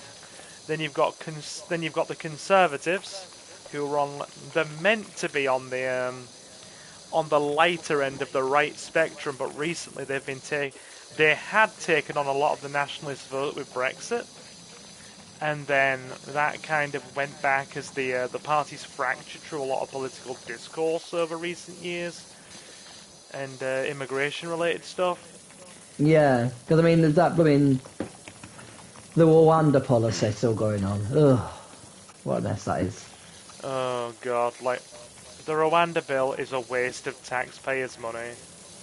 It's just Yeah. inhumane, it breaks international law, it demonizes some of the most vulnerable people who are coming here to flee war and conflict. And it breaks international law. The best thing they could do is scrap it, save taxpayer money, and just focus on reinvesting all of that into the civil service to actually get asylum claims processed faster and just stop the backlog that way, and then redivert funds to also assisting the French to stopping them on French shores so they don't come here in such large numbers, working together with the French. So those people who are bringing them here through illegal means, like, there's 90% of these people are leaving, are legitimately fleeing conflicts and freaking zones of war and like legitimate mortal danger. But there are like a sort of like a 5% proportion per se that are being brought here by, criminal groups illegally. And yeah, those do need to be stopped. So what you need to do those two things. Focus the money on stopping the criminal gangs on the French end, so they can't bring them here under that kind of pretense, and then freaking actually investing money into the civil service here to process the claims faster, not just bringing out some inhumane policy that says, oh yeah, all the people that come to this country by this way are therefore branded illegal because we have deemed it in our own definition of migration and our own interpretation of international human rights legislation, what should and shouldn't be happening. Sorry guys, I've gone full-blown politics. I'm sorry. No, I I asked. apologize. No, I asked because the thing is, Silver. Like, I've got an answer to all this. Why they're doing this? Because they need to. If they did that, they would have to admit that they're wrong, and they can't do that because if they were wrong once, no one would ever trust them again. Do you not know that's how humans work? You can't ever make a mistake because then people would forever hold that over your head. Oh no, wait a minute, that's just how politicians like to act. They're doing this. It's basically a political stunt. The Rwanda bill is a political stunt to try and shore up the right-leaning side of their vote, because they sold Brexit to the general public under false pretenses. Right? They sold Brexit to the British public, and all it was going to give us, whether you voted Remain or Leave, they sold it under false pretenses with benefits that were never tangibly possible and greatly overstated. What do you mean, Silver? Do you mean I'm not going to get 425 million for the NHS every week? It was 350, and I'm afraid the answer's no. That was never going to tangibly happen. Politicians lying? Never. I know, right? And you wonder why it's so hard as a campaigner. You wonder why it's so hard as a campaigner when you have actually freaking, you call people up on the phone, or you're basically coordinating like campaign operations and that kind of thing, or you're basically helping coordinate where we need to call and like where people need to go and calling around voters, and you get so much cynicism. I mean, did you get cynicism in those 12 calls? I mean, I had one old lady just put the phone down on me near the end. Near the end? Because she was getting impatient with you? Oh, like, no, near the end of the phoning session. I barely got to get through my spiel. I mean, obviously, we won't drop the non-YouTube name, but it was, I'll give you, let me get my phone voice back on. Hello there, my name is Silver, and I'm calling today on behalf of the local Labour Party and your MP. Let me do that again. The phone voice didn't go correctly. Hey guys, it's me, Silver, ringing on behalf of your local MP. Hey there guys, yeah, something like that. But it was like, if I do the phone voice again, it was, yeah, basically, freaking, hello there, my name is Silver, and I'm calling today on behalf of your local MP and the Labour Party. There are going to be there's going to be local elections in your area, I should say. Jonathan, I got it wrong again. And we're just calling today to see which way you might have voted, or if you intend to vote. Do you mind sharing that information with us today? Is that okay? And that was basically the jam. And then she hung up. Look, with that last lady that I was talking to, I shit you not. The second my spiel got passed, I'm calling on behalf of the local Labour Party, and I'm just interested to see, before the words "how you intend to vote" left my mouth, she hung up the phone. Like, Well, sadly, a lot of people's trust in the system has been damaged. So you know, it has been eroded. I don't doubt that. I mean, one thing that broke my heart was there was a lady which is like, it was with Gordon Brown actually. She's like, I voted Labour for over 50 years, and Boris was like, oh, are you gonna vote for us again this time? And she's like, no. She's like, no. Like, why? Why would I? Yeah. I mean, sadly, with the way Leomon's been responding here, saying, whoever I vote for, nothing ever changes. That kind of cynicism is exactly what we hear from a lot of people on doorsteps. And that's the cynicism we're actively trying to change by trying to give a positive message. Leomon, the reason nothing's ever changed, at least in our recent memory, is because we've had one party running the country for 14 years. We've not had an opportunity to, we've not been able to bring another party in to bring change. Because people have just kept voting the Tories back in over and over again. And as time's progressed, they've just eroded the system more and more and more. It's not working. Yeah, and the thing is, like one of the lines in the play that I'm doing, nothing changes if it's not challenged. You've got to challenge it. Correct. How man has it.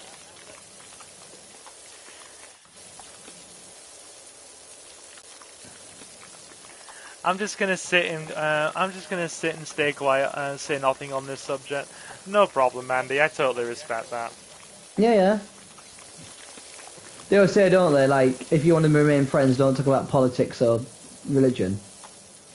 Yeah, that's but true. If I'm being honest, I think it's important to discuss politics. Yeah. And religion, and because the thing is, people will argue, but that's because people are passionate. But at the end of the day, you got to try and be, respectful. Yeah. Freedom of discussion is a core part of freedom of speech. Yeah. Legitimately. I mean, at the end of the day, like, Silver, would you class us as friends? Absolutely, dude. Silver. Absolutely. Second question: are you religious? I'm very conflicted in terms of religion. I have spiritual beliefs. What's the best way to put it? I'm spiritualist, but not Christian per se. I believe there's a spiritual force out there that's guiding all of us, and we go somewhere when we die. I just don't know what form it takes. Okay. Other question. Yeah. Am I religious? Absolutely. You're a happily proud Christian, and there you go then. So we're friends. Yeah. Yeah, we are very not very different, but we are quite different in terms of religious beliefs. Oh yeah. Like I'm quite confident in what I believe, and yet I wouldn't say you're unconfident, but you're like you're very open to the ideas of interpretation. Yeah. And like, being honest, right, on the big B word, the big Brexit topic, I think a lot of people, I feel like it's a bit unfair, because a lot of people were basically manipulated, really.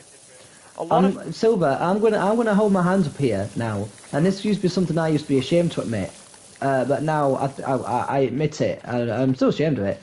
But I voted to leave because I sadly bought into the misinformation I was given. Yeah, and that is a problem we now face. Like, legit. That surprised me. It legitimately surprised me what you just said. I'm not gonna lie.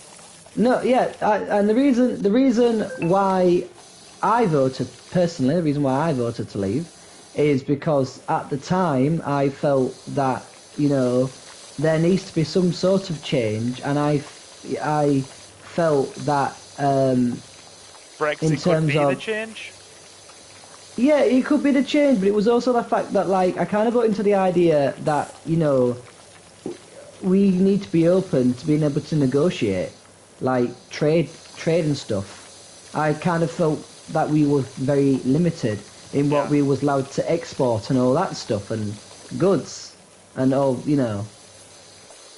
and Yeah. now that that a lot of the information that I felt was suppressed, I felt a lot of the information of what the European Union did was suppressed. It was. It Now that absolutely was. Now that I know all that information, honestly, it's one of the biggest regrets that I live with. Like, dude, I totally respect the way you were looking at it. Like, legit. Absolutely. But at the same time, as somebody who did both his degrees on business and both his research projects on macroeconomics, like, I wrote 2 research dissertations on the economics of Brexit and how it would impact the UK economy. And the complexity of European trade with the United Kingdom it's so unbelievably complex. The mechanics in place, trade tariffs, how these agreements feed into our economic systems, and how with these tariffs in place, goods and services and whatnot are far cheaper, and just how we have so much more freedom to actually export things. And what the Brexit vote basically did, they twisted the argument by saying we are constricted by all the we're restricted The by red tape.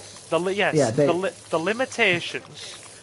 I'm not articulating well enough. The limitations that come with being part of the EU restrict our global trade. But what they didn't mention is that global trade that we stand to gain in terms of basically moving away from the European economic model, right, is vastly outweighed by the money we are going to lose by disconnecting from all of the economic systems, right, within the EU itself. That was another thing that like got me, the fact that like I was literally beaten, not actually beaten, but like meriphotically beaten with this idea that there's all this money going out, but yet we was never told how much money was coming in until like we voted. We're leaving Brexit now. Yeah. Guess what? This is how much money went in, and like. And right, things they didn't tell you about how all the trade, tariffs and whatnot, and like all the. I'm trying to articulate this when I'm half asleep at 11 o'clock at night. I mean, the thing is. Let's go to like worst case scenario. Yeah. Blue Ireland nearly went back into a civil war because of it.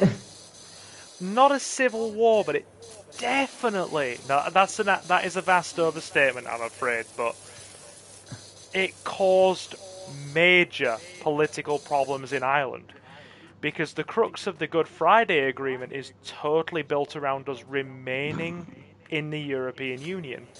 And the Good Friday Agreement was put in place in order to stop a lot of the tensions that were happening in both sides of Ireland. Yeah. Like, well up until the 90s and early 2000s. Well, because like the Good Friday Agreement was 97, I believe. But there are so many complex systems in place, right? Being part of the European Union meant we could get so many of their goods into our country at an immensely cheaper rate.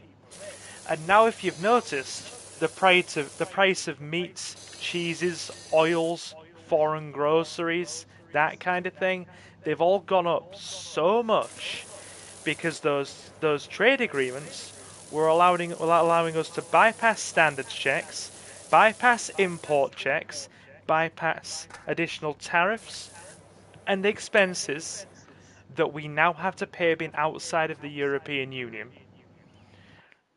And now that we do, it's just... ooh. Well, yeah, I mean, I mean, another thing that gets me as well is the fact that, like, you know, like, we kept getting hammered. Like, we can make our own negotiations, we can make our own trade. Well, I'm sorry, mate, but if a company ain't gonna go, so we don't have to follow any of the rules of the EU, and you want us to give you better deals on our meat than you would get otherwise. Yes. Laughs in money. Yeah. I mean, the only way I could properly go into detail of just how this actually works is by actually sitting down and reading my bachelor's level frickin' paper on this. And I genuinely think if I was to open up my frickin' bachelor's research paper on this and begin explaining the complexities of the European economic systems, half of our chat would probably jump out of a window, so I'm not gonna do it. I mean, people are asking Suki to stop you. I'm just saying. Yeah. The thing is though, Leo, Mom, people are like, please stop, please stop. Make him stop, Suki. those options that we have, respectfully, right, lass, respectfully, those options that we have are vastly dwarfed in terms of their benefit to our freaking GDP and what they actually bring into the country in terms of raw goods and services, as opposed to what we have lost. And not only that, another part that's really lost out badly is agriculture. Did you know that a lot of our British farmers in this country, and the Brexit vote did not want to tell you about this, were actually funded and kept going by European farming subsidies? And they basically promised within 5 years of the Brexit vote, if we voted Brexit, to, you know, basically replace all of those with a British agricultural fund. It fell short dramatically when it came to that 5 years been up in like 2021. The government basically defaulted on half of the promised money that they said they'd give to people. The European agricultural funds weren't fully replaced with an equivalent value. Now farmers are going bust, and yeah, small farms are going out of business because the government didn't give people what they promised in exchange for voting Brexit. This would take me hours. I've digressed too much. Shall we finish for the night? Yeah, yeah. Unless there's like a quick job. Oh. Oh, no more economics. No more economics. The only thing I don't like about that time lapse is it only shows the front of the house, so it only shows me working. Yeah. Does it really only show you working? Yeah, because you said I clean the front of the house, so you clean the back, which is what we did. Oh yeah. Yep. Okay. What's happening? We got to hard work. Yeah. So yeah, the title of the research project is "What Impact Will Brexit Have Upon the UK on the UK from an Economic Standpoint, Taking Key Financial Sectors and Political Elements into Account." Now, I'm going to do this for a giggle, right? I'm going to do this for a giggle. I'm going to read an abstract from the opening page of the dissertation project. I'm just going to read an abstract of the 8,000 word research project and see how many of you, start aborting mission. Okay. And we're also going to get another job. Is there a quick one? Is there a quick one? Still, Silver, no, stop. yes. Read it, Silver. This is the Read point. it, Silver. This is the point. It was a joke. It was a joke. That's exactly the fucking response I was expecting. Suki's fleeing.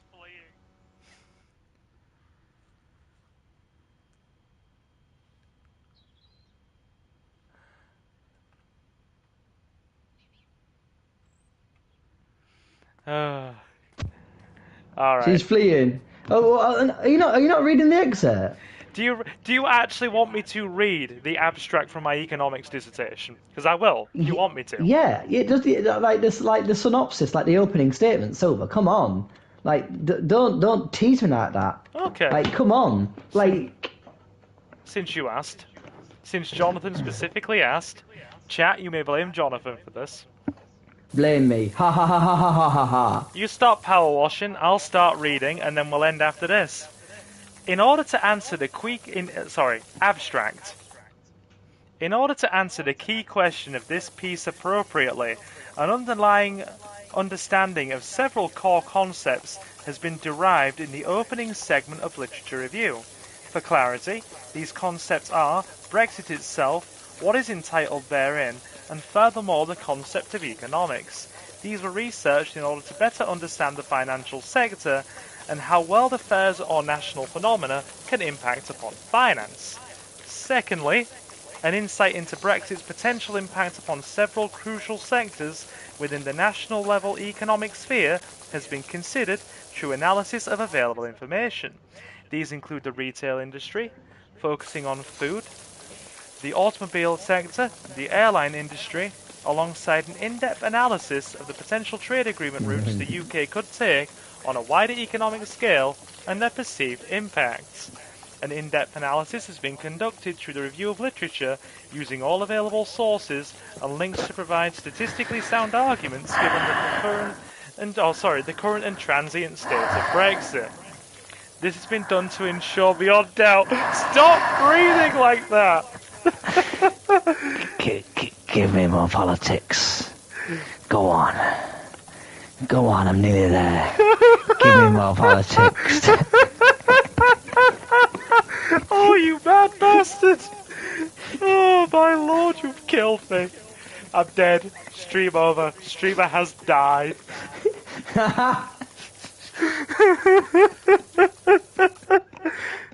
I'm broken.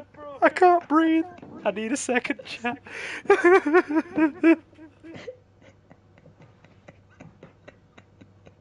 Yeah, that Mr. Jonathan's boring. Damn straight, Lady Limon. Damn straight.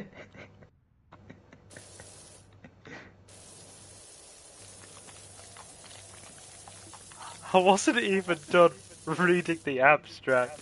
I can't breathe.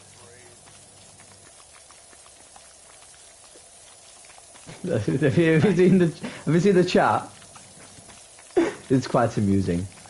Oh god, I can't breathe air. I've got no more air to breathe. It's gone. It's departed. Have a good time at your sister's, Suki.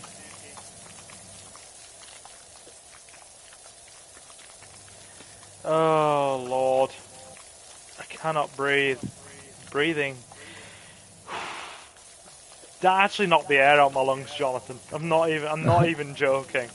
But me breathing made you not be able to breathe, the irony. Just the tone of voice, it absolutely killed me. I laughed so hard my head hurt for a minute there. Apologies. Oh, it's fine. Oh, we only got halfway through the abstract, it's okay. Yeah, I don't think the chat got much further. I mean, I'm gonna be honest with you. Even the first bit which is literally Brexit, the concept of economics and its impact upon national economic sectors, is 4 pages long.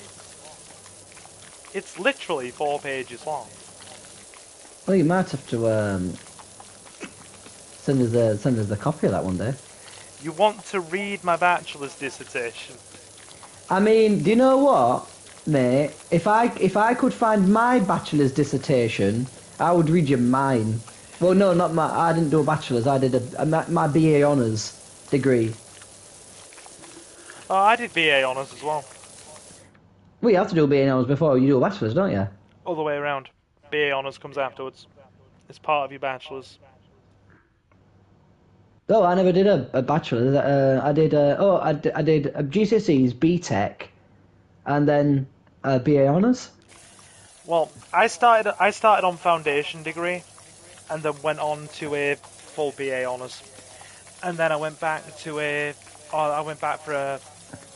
an MSc, Master of Science in Business and Management, with research in macroeconomics. So yeah, basically business stuff. Yeah, so basically, I had a choice. I could do an 8,000 word essay like what you did, or I could do a 3,000 word essay, and then a hour-long presentation to back up the said points. I chose the latter because, dyslexia, easier to talk. Yeah, easy, understandable, yeah. So my thesis was in 2 parts. The physical speaking part was, there's a film called Cats Don't Dance from the 90s. Right. So basically, what it was, how does the film Cats Don't Dance reference racism in 1930s America, specifically that of Hollywood? Really? Yeah. So what I did, I went through the full film and explained, why is it referencing racism, like the musical references, the character references and stuff like that. And the written part is I had to prove what racism was, and why, and was it prevalent in America, especially in America in the 1930s. Yeah, because obviously, we obviously know that it exists, but from a research perspective, we don't know, so we have to explain it, don't we? Yes. So that was basically what mine was. So the written part was proving what racism is, like what is racism in a definition, and then 2, proving that it existed in America during the 1930s, and then 3, through the presentation, proving that it is giving metaphors. Okay. Because basically, the film Cats Don't Dance is, the main plot is about a cat called Tom O'Malley wanting to go to Hollywood and become an old singing and dance cat, like Fred Astaire, stuff like that. Okay. And he is told that he is a cat and he is only ever expected to go and meow. I know the other animals. Right. I'm with you. I got quite good marks for it. It was fascinating. I'm glad. You know what else is amusing? Me trying to remember every cursing word I've ever learned to date because of you two. She's just playing hard to get. She just wants more vague discussions about Brexit and alluding to macroeconomics. Indeed. What's your opinion What? on cryptocurrency? It's a Ponzi scheme. Legitimately, from a business perspective, it's purely a Ponzi scheme. You see, I feel that there is a place for cryptocurrency. Right. In sort of like online trading and stuff like that.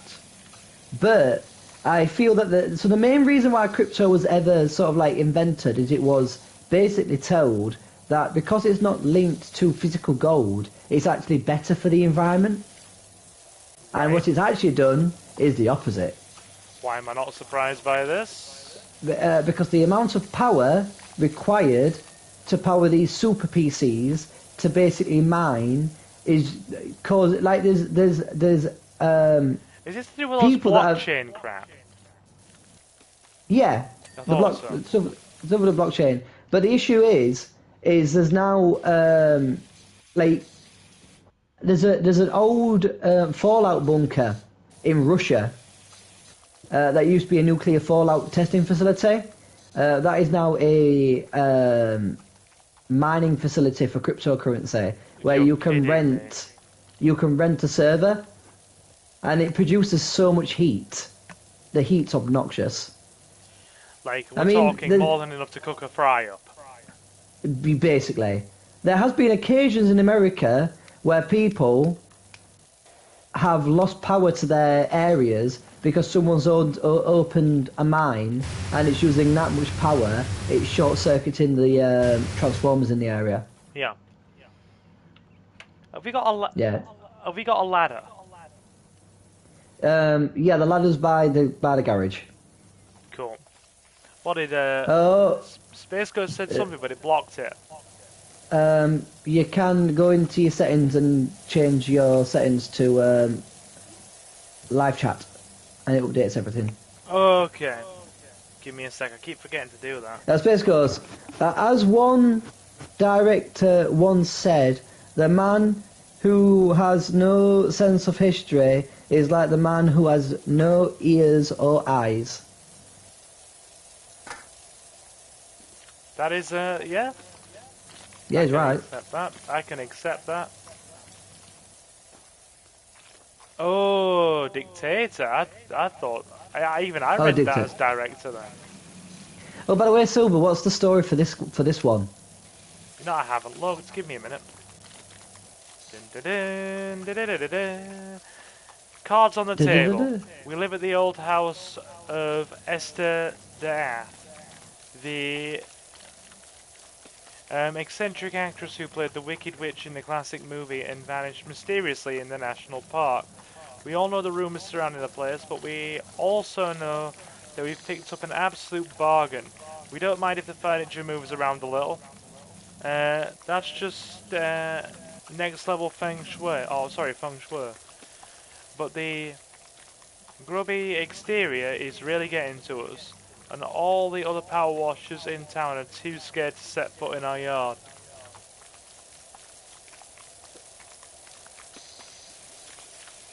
Right, I'm just cleaning windows.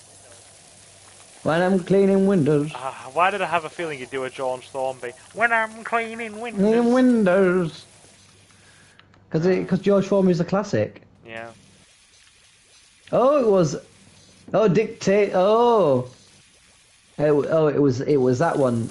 Evil Moustache Man. You ever see that movie with Sacha Baron Cohen, The Dictator? I haven't. I've heard about it and I've seen clips from it, but I've never seen the actual film. It's very funny. Me and Ace went to go and see that. We went to a late night screening. We had like a double screening. We were in the cinema for nearly 6 hours. We went to go and see Prometheus, and then we went to go and see The Dictator. Yes, those films are very related. Yeah, very. And I had so much cinema coke that I walked out with heart palpitations because of all the sugar intake afterwards. As you do. Good old cinema coke. Full fat sugar as well, which was spiffing. Oh god, I've used wood cleaner on glass. Again, Silver! Why are you using like- the sodding glass cleaner? Because silver done a silver.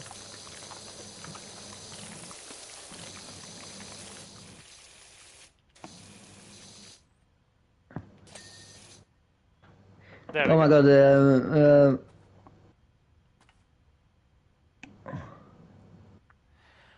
Oh no, because I'm like crazy superstitious, Jay, you won't get me watching anything about freaking demons, possession, or the supernatural. You won't get me watching it. what's that about Space Ghost has put? Something about Magnus? Where there?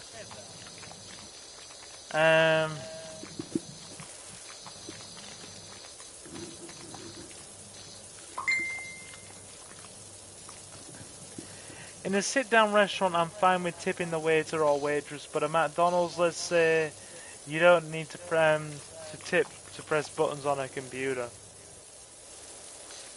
I mean, to be fair, right, this might surprise you, Space Ghost, but the UK doesn't have as much of a tipping culture as the US. Like, Jonathan, when did you ever receive tips at work? I wasn't allowed to. It was against company policy. There you go. That answers. I was expecting you to say that.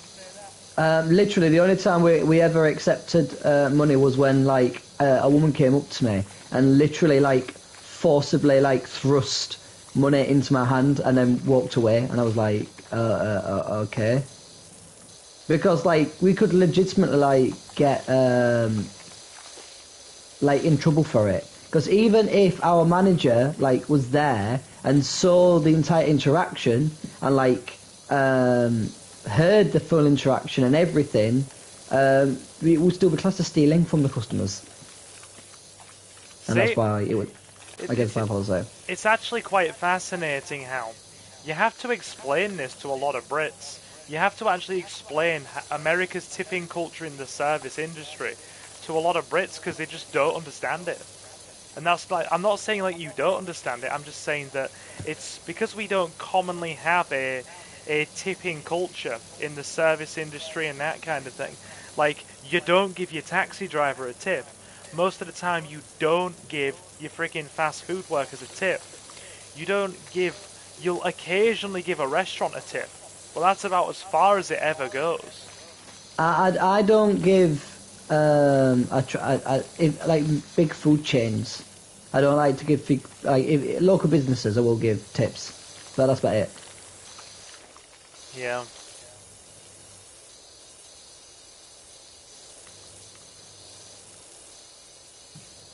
But I think a lot of it's to do with the fact that like we there is a national living wage. Like, you're not allowed to go below that. Although that's I was saying that now the national living wage is flawed, because like, why can an 18-year-old do the exact same job as a 25-year-old but yet paid less? Like, no. That, and there's also a lot of people been arguing very stiffly that the national minimum or the national living wage is not enough to cover the exorbitant costs of everything going up.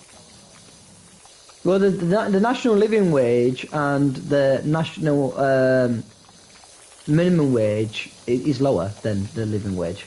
Oh, isn't the living wage like London?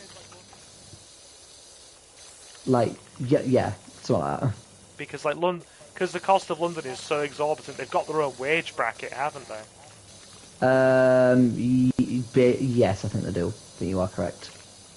Yeah, because my uncle lives down there. Okay, now we are getting to these difficult stains.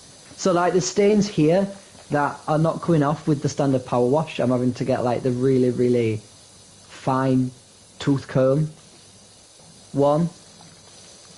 And that's what you use the soap on. I've just realised it's nearly midnight and we're still going. Oh, is it? Jeez. Oh god, the chat's going crazy.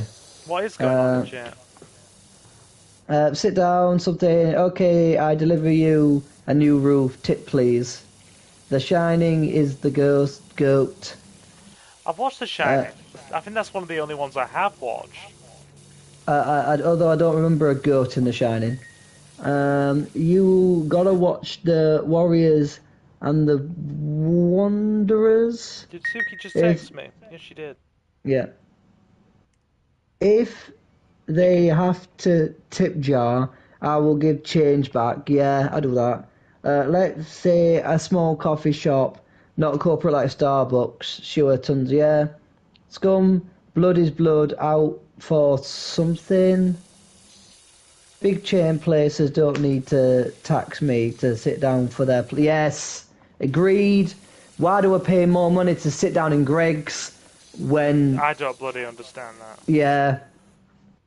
Honest tipping. Oh, goat, greatest of all time. Goats are pretty great. I do agree, goats are pretty great. So we don't... Suki says we don't tip fast food workers in the US. We tip waiters and waitresses, delivery drivers, and hairdressers. I tip my hairdresser. Oh, actually, my hairdresser. But then again, I have the same hairdresser. I've had the same hairdresser since I was 5. Yeah, like having the same, like cheating on your hairdresser, man. It's like almost like cheating on your wife. Oh, she's sacred. My hairdresser is sacred. She's literally about to completely strip all the colour out my hair and re-dye it next week. Like, I'm getting a full... Like, okay, I'll tell chat prematurely. I'm going blonde. Oh, nice. Like, no. There's a reason, right? Because I started going grey ridiculously young. Like, You're not grey, Silver. You're not. In my 20s. He's not. Chat is not. I've seen Silver in real life. Literally, you have to get out a magnifying glass. That's more powerful than the Hubble telescope to see the grey hairs. So you can't see my greys? No, Silver. As I said, I have to get out the Hubble telescope in order to see them. I promise you I'm not imagining my greys. They are definitely there. But, Anyway, continue. Either way. Because, my hair's not even going grey, it's literally going solid silver. And my dad was absolutely savage one day, to be honest with you, right? Because he obviously knows about my channel, he knows I put so much freaking time into it like I have, right? Give me a second.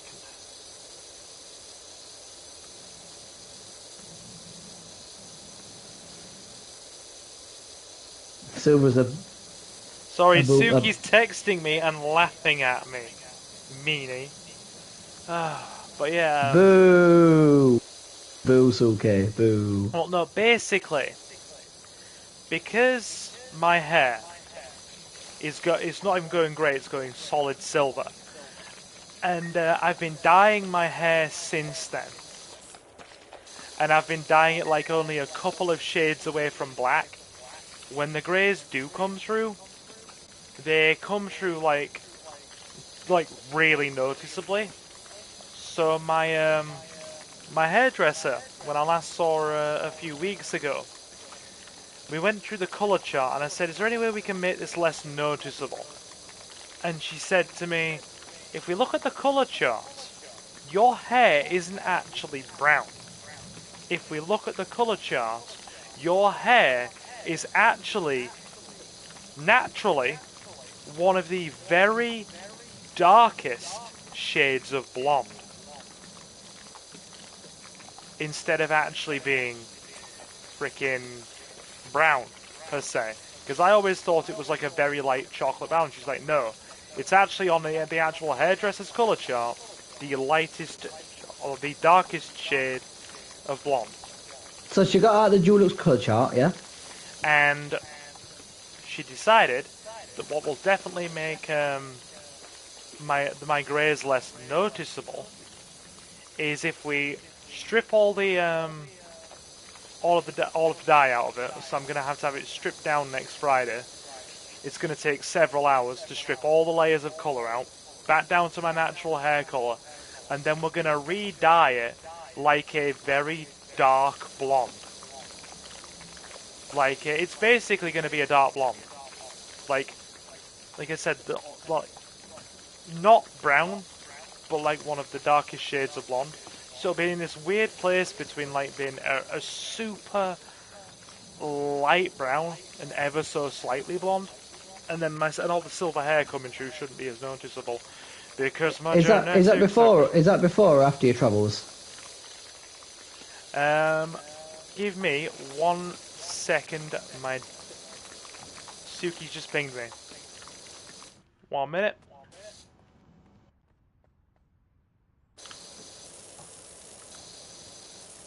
Right, let me have a look at the chat. I said about goats. Yeah, goats are pretty awesome. For political Texas now, from politics to taxes now, Silver is our bimbo confirmed. No taxes without something. If we can stand up to taxes for tea and sugar, shots fired in England. We can do it again towards our own system. Godfather is one of the best parts. Yeah, good film. Part two, I didn't see what people were talking about. All that Italian talking and reading the subtitles is so annoying. Agreed. I enjoy The Godfather 3 more than 2. Down something. Some taxes. Why tax me when I own property? Because the reason why I attack you when they own property is because you don't own the land the property is built on, more than likely.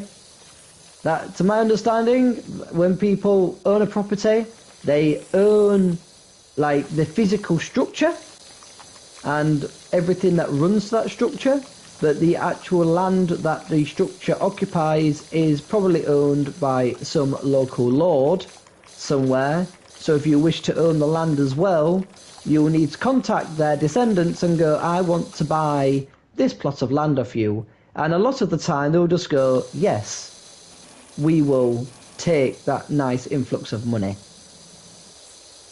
And then you own the deed to the land. And only after that should you stop paying the tax on the land as you own the land. That's the only way I can think of it. Alright. Okie dokie. Just answering Suki. But yeah, dude, what was I saying? Oh yeah. My brain went blank. Discord, dude. Right. I've sent you a ping on Discord. Me? Yep. You sent me a ping on Discord? Indeedy. But okay, but I'm here. Why are you pinging my Discord? Okay, mess.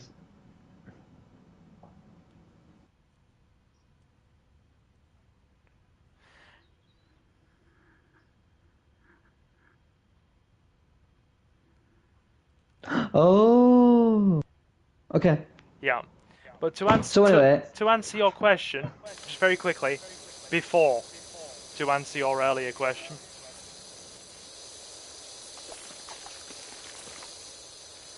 anyway, so back to what we're saying. So someone else in the chat, Space Ghost was saying like when they own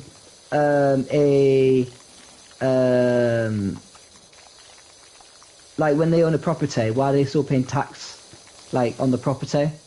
And my very limited knowledge is like they own the property, but not the land the property occupies. Yeah, that's the only assumption I can really make on it. But you can buy the land. You just have to find you just have to find the descendants and like go to them and go like, look, I want to buy the land off you.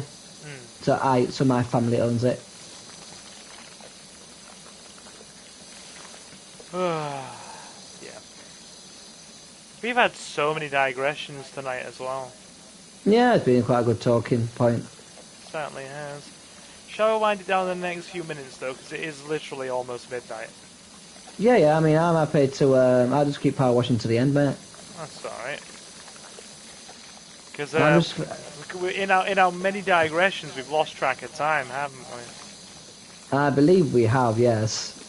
Time has certainly been lost track of, and there's crap all over these roofs. Are you on the roof? I am indeed on the roof. The roof is on fire. I'm just on the front of the house. You will see one patch of come round the back, you'll have a giggle. You'll see one patch of very clean roof and the rest is just filth.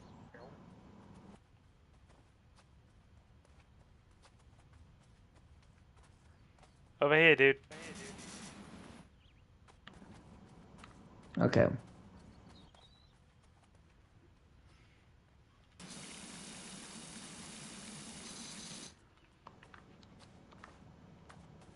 Yeah, Hello. That's right. Yeah. Hello. One very clean roof, and that's basically it. We're out of multi-purpose cleaner. Bugger. Well, I would actually be more not as liberal with it at the moment, just because we're now getting to the stage where some of these properties, they've got stains that like requires the soap. Do you know what we're gonna do? We're actually gonna buy the more powerful cleaner for the next stream. Well, the one that you've got 900. The next level. Oh yeah, we've got 1,400. Yeah. Do you know what? You should be able to buy all the extensions as well for it. Let's have a look.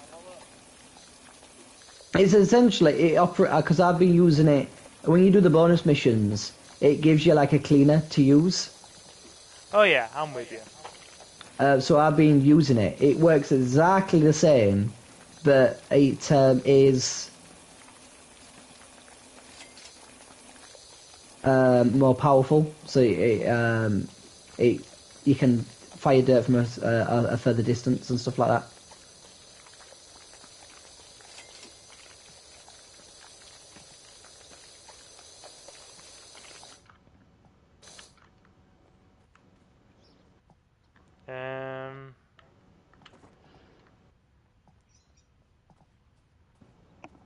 Wait. Hold on.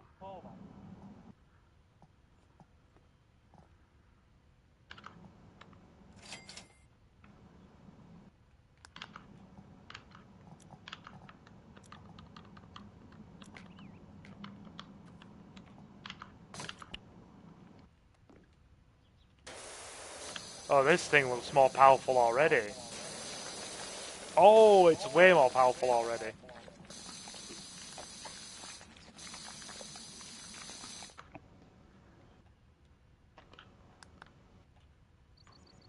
Give me a second.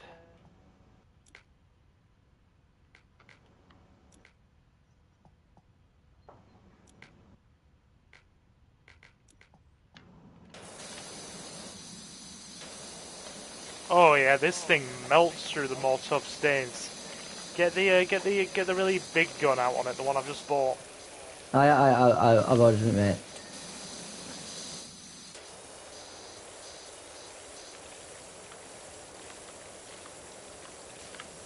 Oh wow, this is way better. Do you know what? I'm gonna Yeah, the little gun just wasn't cutting that.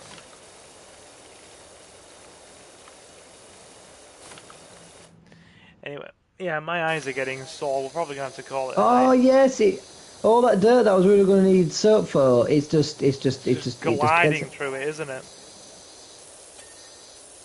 oh. Thought you'd like that. Oh, me like it. Me like it. You like it, chat.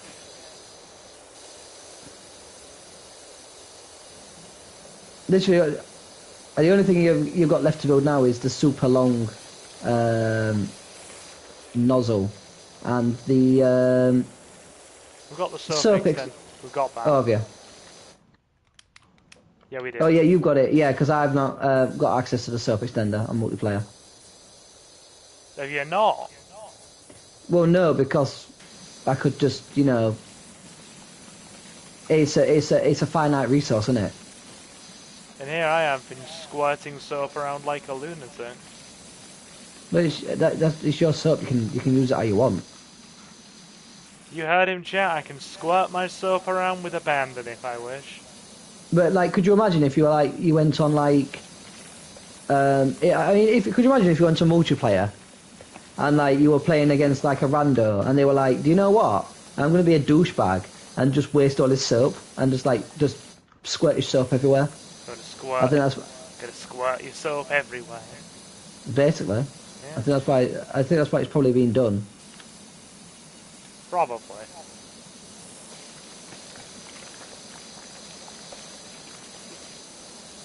But I honestly reckon the soap really is like an end game thing.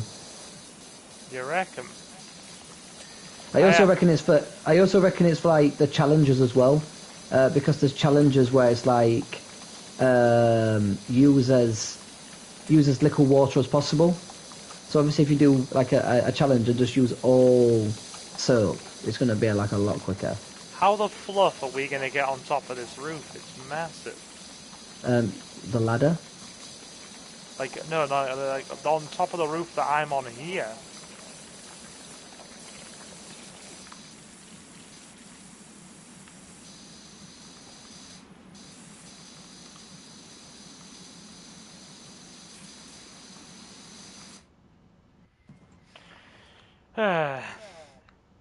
Anyhow, yeah, you've got a midnight stream, guys. I'm gonna wind it down now, I think. Do leave a like if you haven't already. It's been a very long stream of digressions and randomness and all sorts of crap. But if you've had a good time sticking with us, do slam the like button and sub. My name is Silver and I'm your host, joined by our friend and co-host, Mr. Jonathan. Hello. Hello, yes indeedy. And yeah, okay, so we're like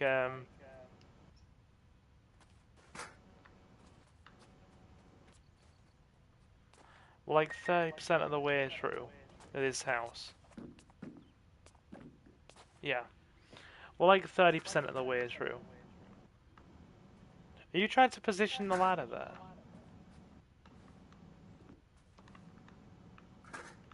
Yeah. Ah. Hello, Silver. Hello. No, look at the roof, Silver. How did you get up there? Hello, Silver. How did you get up there? With my magical powers, I believe in Jesus and I fly. He believed in Jesus and he flew. Well done, sir. No, but in all seriousness, what you do is you have to climb up onto the roof using the ladder, and then climb up the roof again. But you have to pick up the ladder from the other side. So I'll show you. So we're up here. Grab the ladder And then put it there. back there.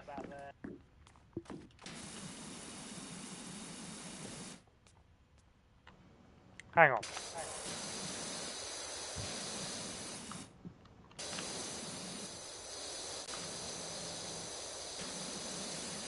Anyway, yes, my awesome people. If you have enjoyed tonight's stream of Power Wash Simulator, you can like and subscribe for more.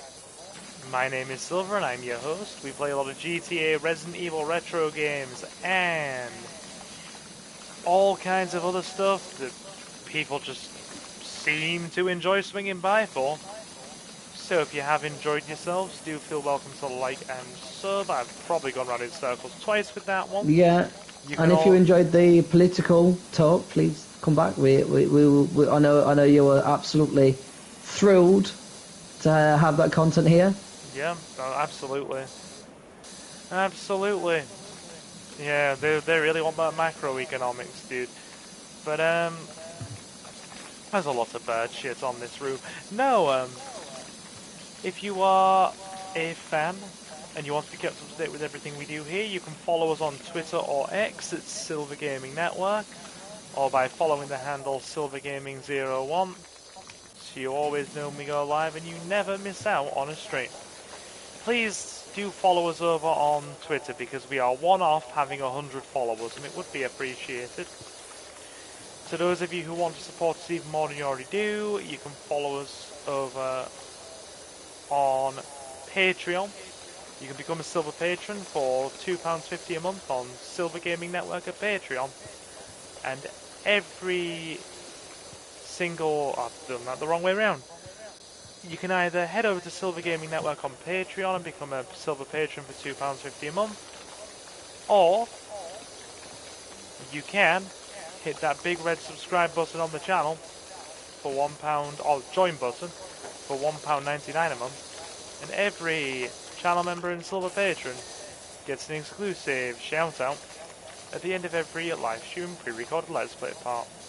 And once I have some more recording time, we will be starting a new recorded playthrough for the Patreon folks and the channel members. That'll be Pokemon Leaf Green. The support is not at all essential, but very much appreciated. And the links to that are in the video description and the channel's about section. The Patreon, I mean. A special thank you to our silver patrons and channel members at the time of this live stream. Mr. Jonathan, Reese Freed, Jay, Kota Okami, Jacob the Dabbler, and Julio. It is very much appreciated. And to the rest of you who have stopped in. Just gonna get a bit more crap off this roof. God, it does distract you, doesn't it? Not in a bad Yeah. way, though. Like it's so relaxing. Like I know after last stream we finished a lot earlier. I ended up doing the first two jobs again on my own just because like I wanted to. Oh, really? Yeah. I ended up doing the van and like the house, the back garden again. I mean, if enough people aren't bored to tears with me doing a solo playthrough of this, I'd do a solo playthrough and a co-op. We'd do more Power Wash Simulator. We'd double the trouble. Only if people want it, though. Anyway, I'm going to get the last bits of awfulness off this roof, because it's bothering me, and then we will finish our wind down.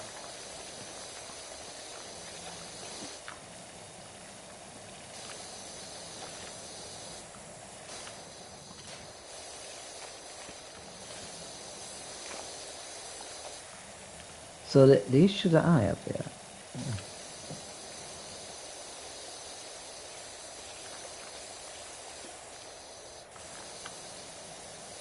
I don't want to think about what that is, Leo, Mom.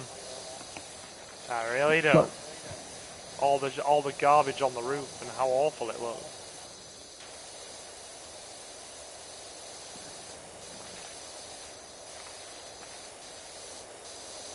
Yeah, plot twist. It's your local voting card. Because remember, voting your local elections to see the change that you want to see, to be the change that you want to see. That's the one. Yeah. Yeah. Anyway. I believe that is enough digressions. So yeah, to those of you who have stopped in, you've all been super awesome and thank you very much for stopping in. And we will, of course, see you in the next one. So guys, I have been Silver, your host, joined by our friend and co-host Mr. Jonathan. Anything you want to say before we finish, or are you good, my friend? I'm good. It's been an absolute pleasure. Thank you for having me on. Absolutely. We'll have to have you on for some more Power Wash Simulator or something of equal entertainment. Very soon. Well, remember, I'm at the theatre next week. No problem. No problem. Alrighty. So guys, as I said, I have been Silver, your host, joined by Mr. Jonathan. Have a fantastic morning, afternoon or night. And we will see you again very soon. Take care, guys.